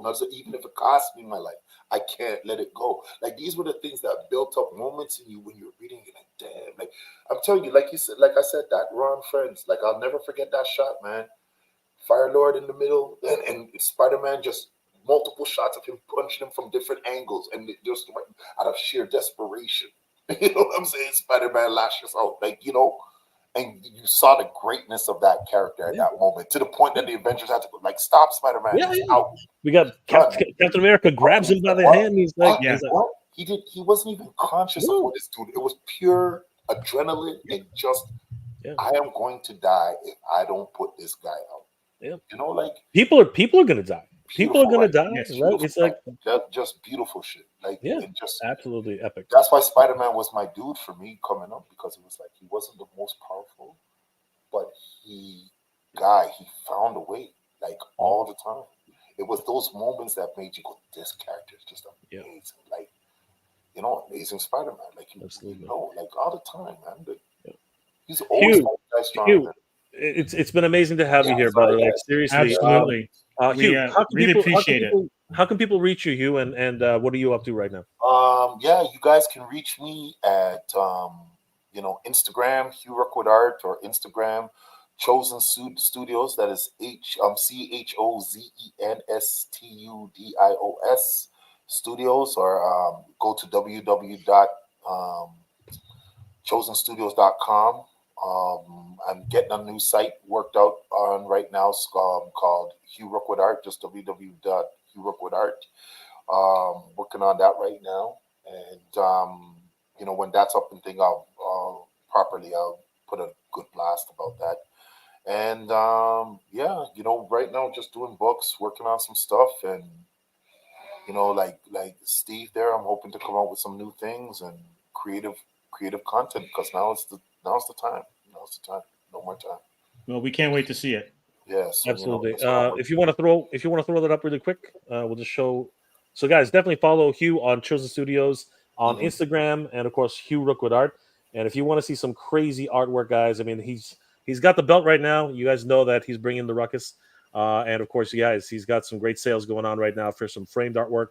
And you got to see it, guys. Like, seriously, you're not gonna forget Hugh Rookwood once you see some of his amazing artwork. Huge stuff. Thank you, Hugh, for being here tonight. It's been absolutely incredible. Bless. Everybody have yourselves a good night. Thank you again. I'm sorry I have to bounce like this, but it was a great time, man. Thanks again, guys. It was our pleasure having you. I hope we can do this again. All right? For sure. Anytime, Hugh. Anytime. All right. Yeah. Hugh, Take care of yourself. Peace out. Good night, guys. Hugh. All right, man. And to that bully who wants the belt, know where I'm at. X. Take care, bullies. Take it easy. All right. Later, man. Peace.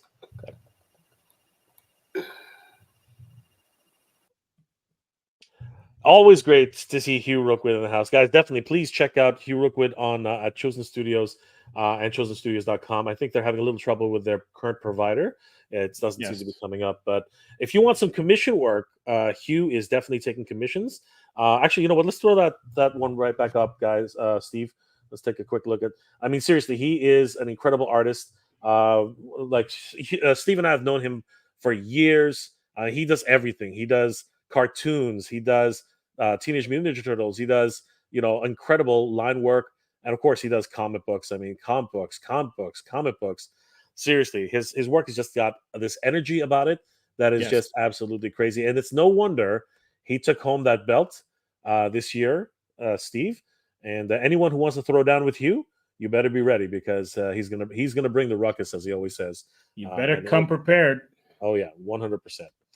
What a night, Steve! What a freaking night! This was great. Yeah, a lot of fun. Thanks, guys, for being here tonight. It's always a pleasure hanging out with you. Steve, what's next for you? I've got an in-store signing at Red Nails 2 in downtown Toronto. It's at Bloor and Jane. So I'll be there on Saturday from 12 till 5. And I'll be signing issues of Atrium, as well as giving away free posters and just, introducing people to the world of Atrium. It's going to be a lot of fun. It's a great little shop. Vito and Sammy, who run it, are great guys, and I just can't wait to, spend some time with them and with their clientele, and have some fun with Atrium. How about yourself? Just keeping everything going. Everything is moving along. Of course, a lot of toy news happening all the time, and of course we just keep keeping our ears to the ground for anything coming up. Surprisingly, no new pre-orders happening just yet, but there's always something on the horizon, Steve. But guys, Atrium issues 1 through 5, action, horror, thriller. 20 days to go, and of course, smashing through that goal, $1,850 of a $112,000 goal. Still a lot of room to make this happen. What other stretch goals can we expect, Steve? Because definitely want to get you guys past the 2K mark and beyond. Hopefully, we'll get to 5K. That'll be incredible. But what else can we expect from Atrium? We have fridge magnets and bookmarks and stickers, foil stickers, such as the like. But if we can get to like 100 backers, we're thinking of doing like over 100 backers. We're thinking of doing cards. So character cards for each character, which will have some details on the back and some artwork on the front. And then if we can get over that, we're also toying with t-shirts for our backers. Yeah, guys, definitely check out Atrium on Kickstarter, issues 1 through 5. Again, let's get these guys up to 5,000. I mean, seriously, they deserve it. 100 backers as the goal, and of course, maybe we'll even see some t-shirts coming along the way. Steve, amazing night as always, my friend. Jay, had a great one. Absolutely. Before we go, I want to give Steve 2 more of his comments.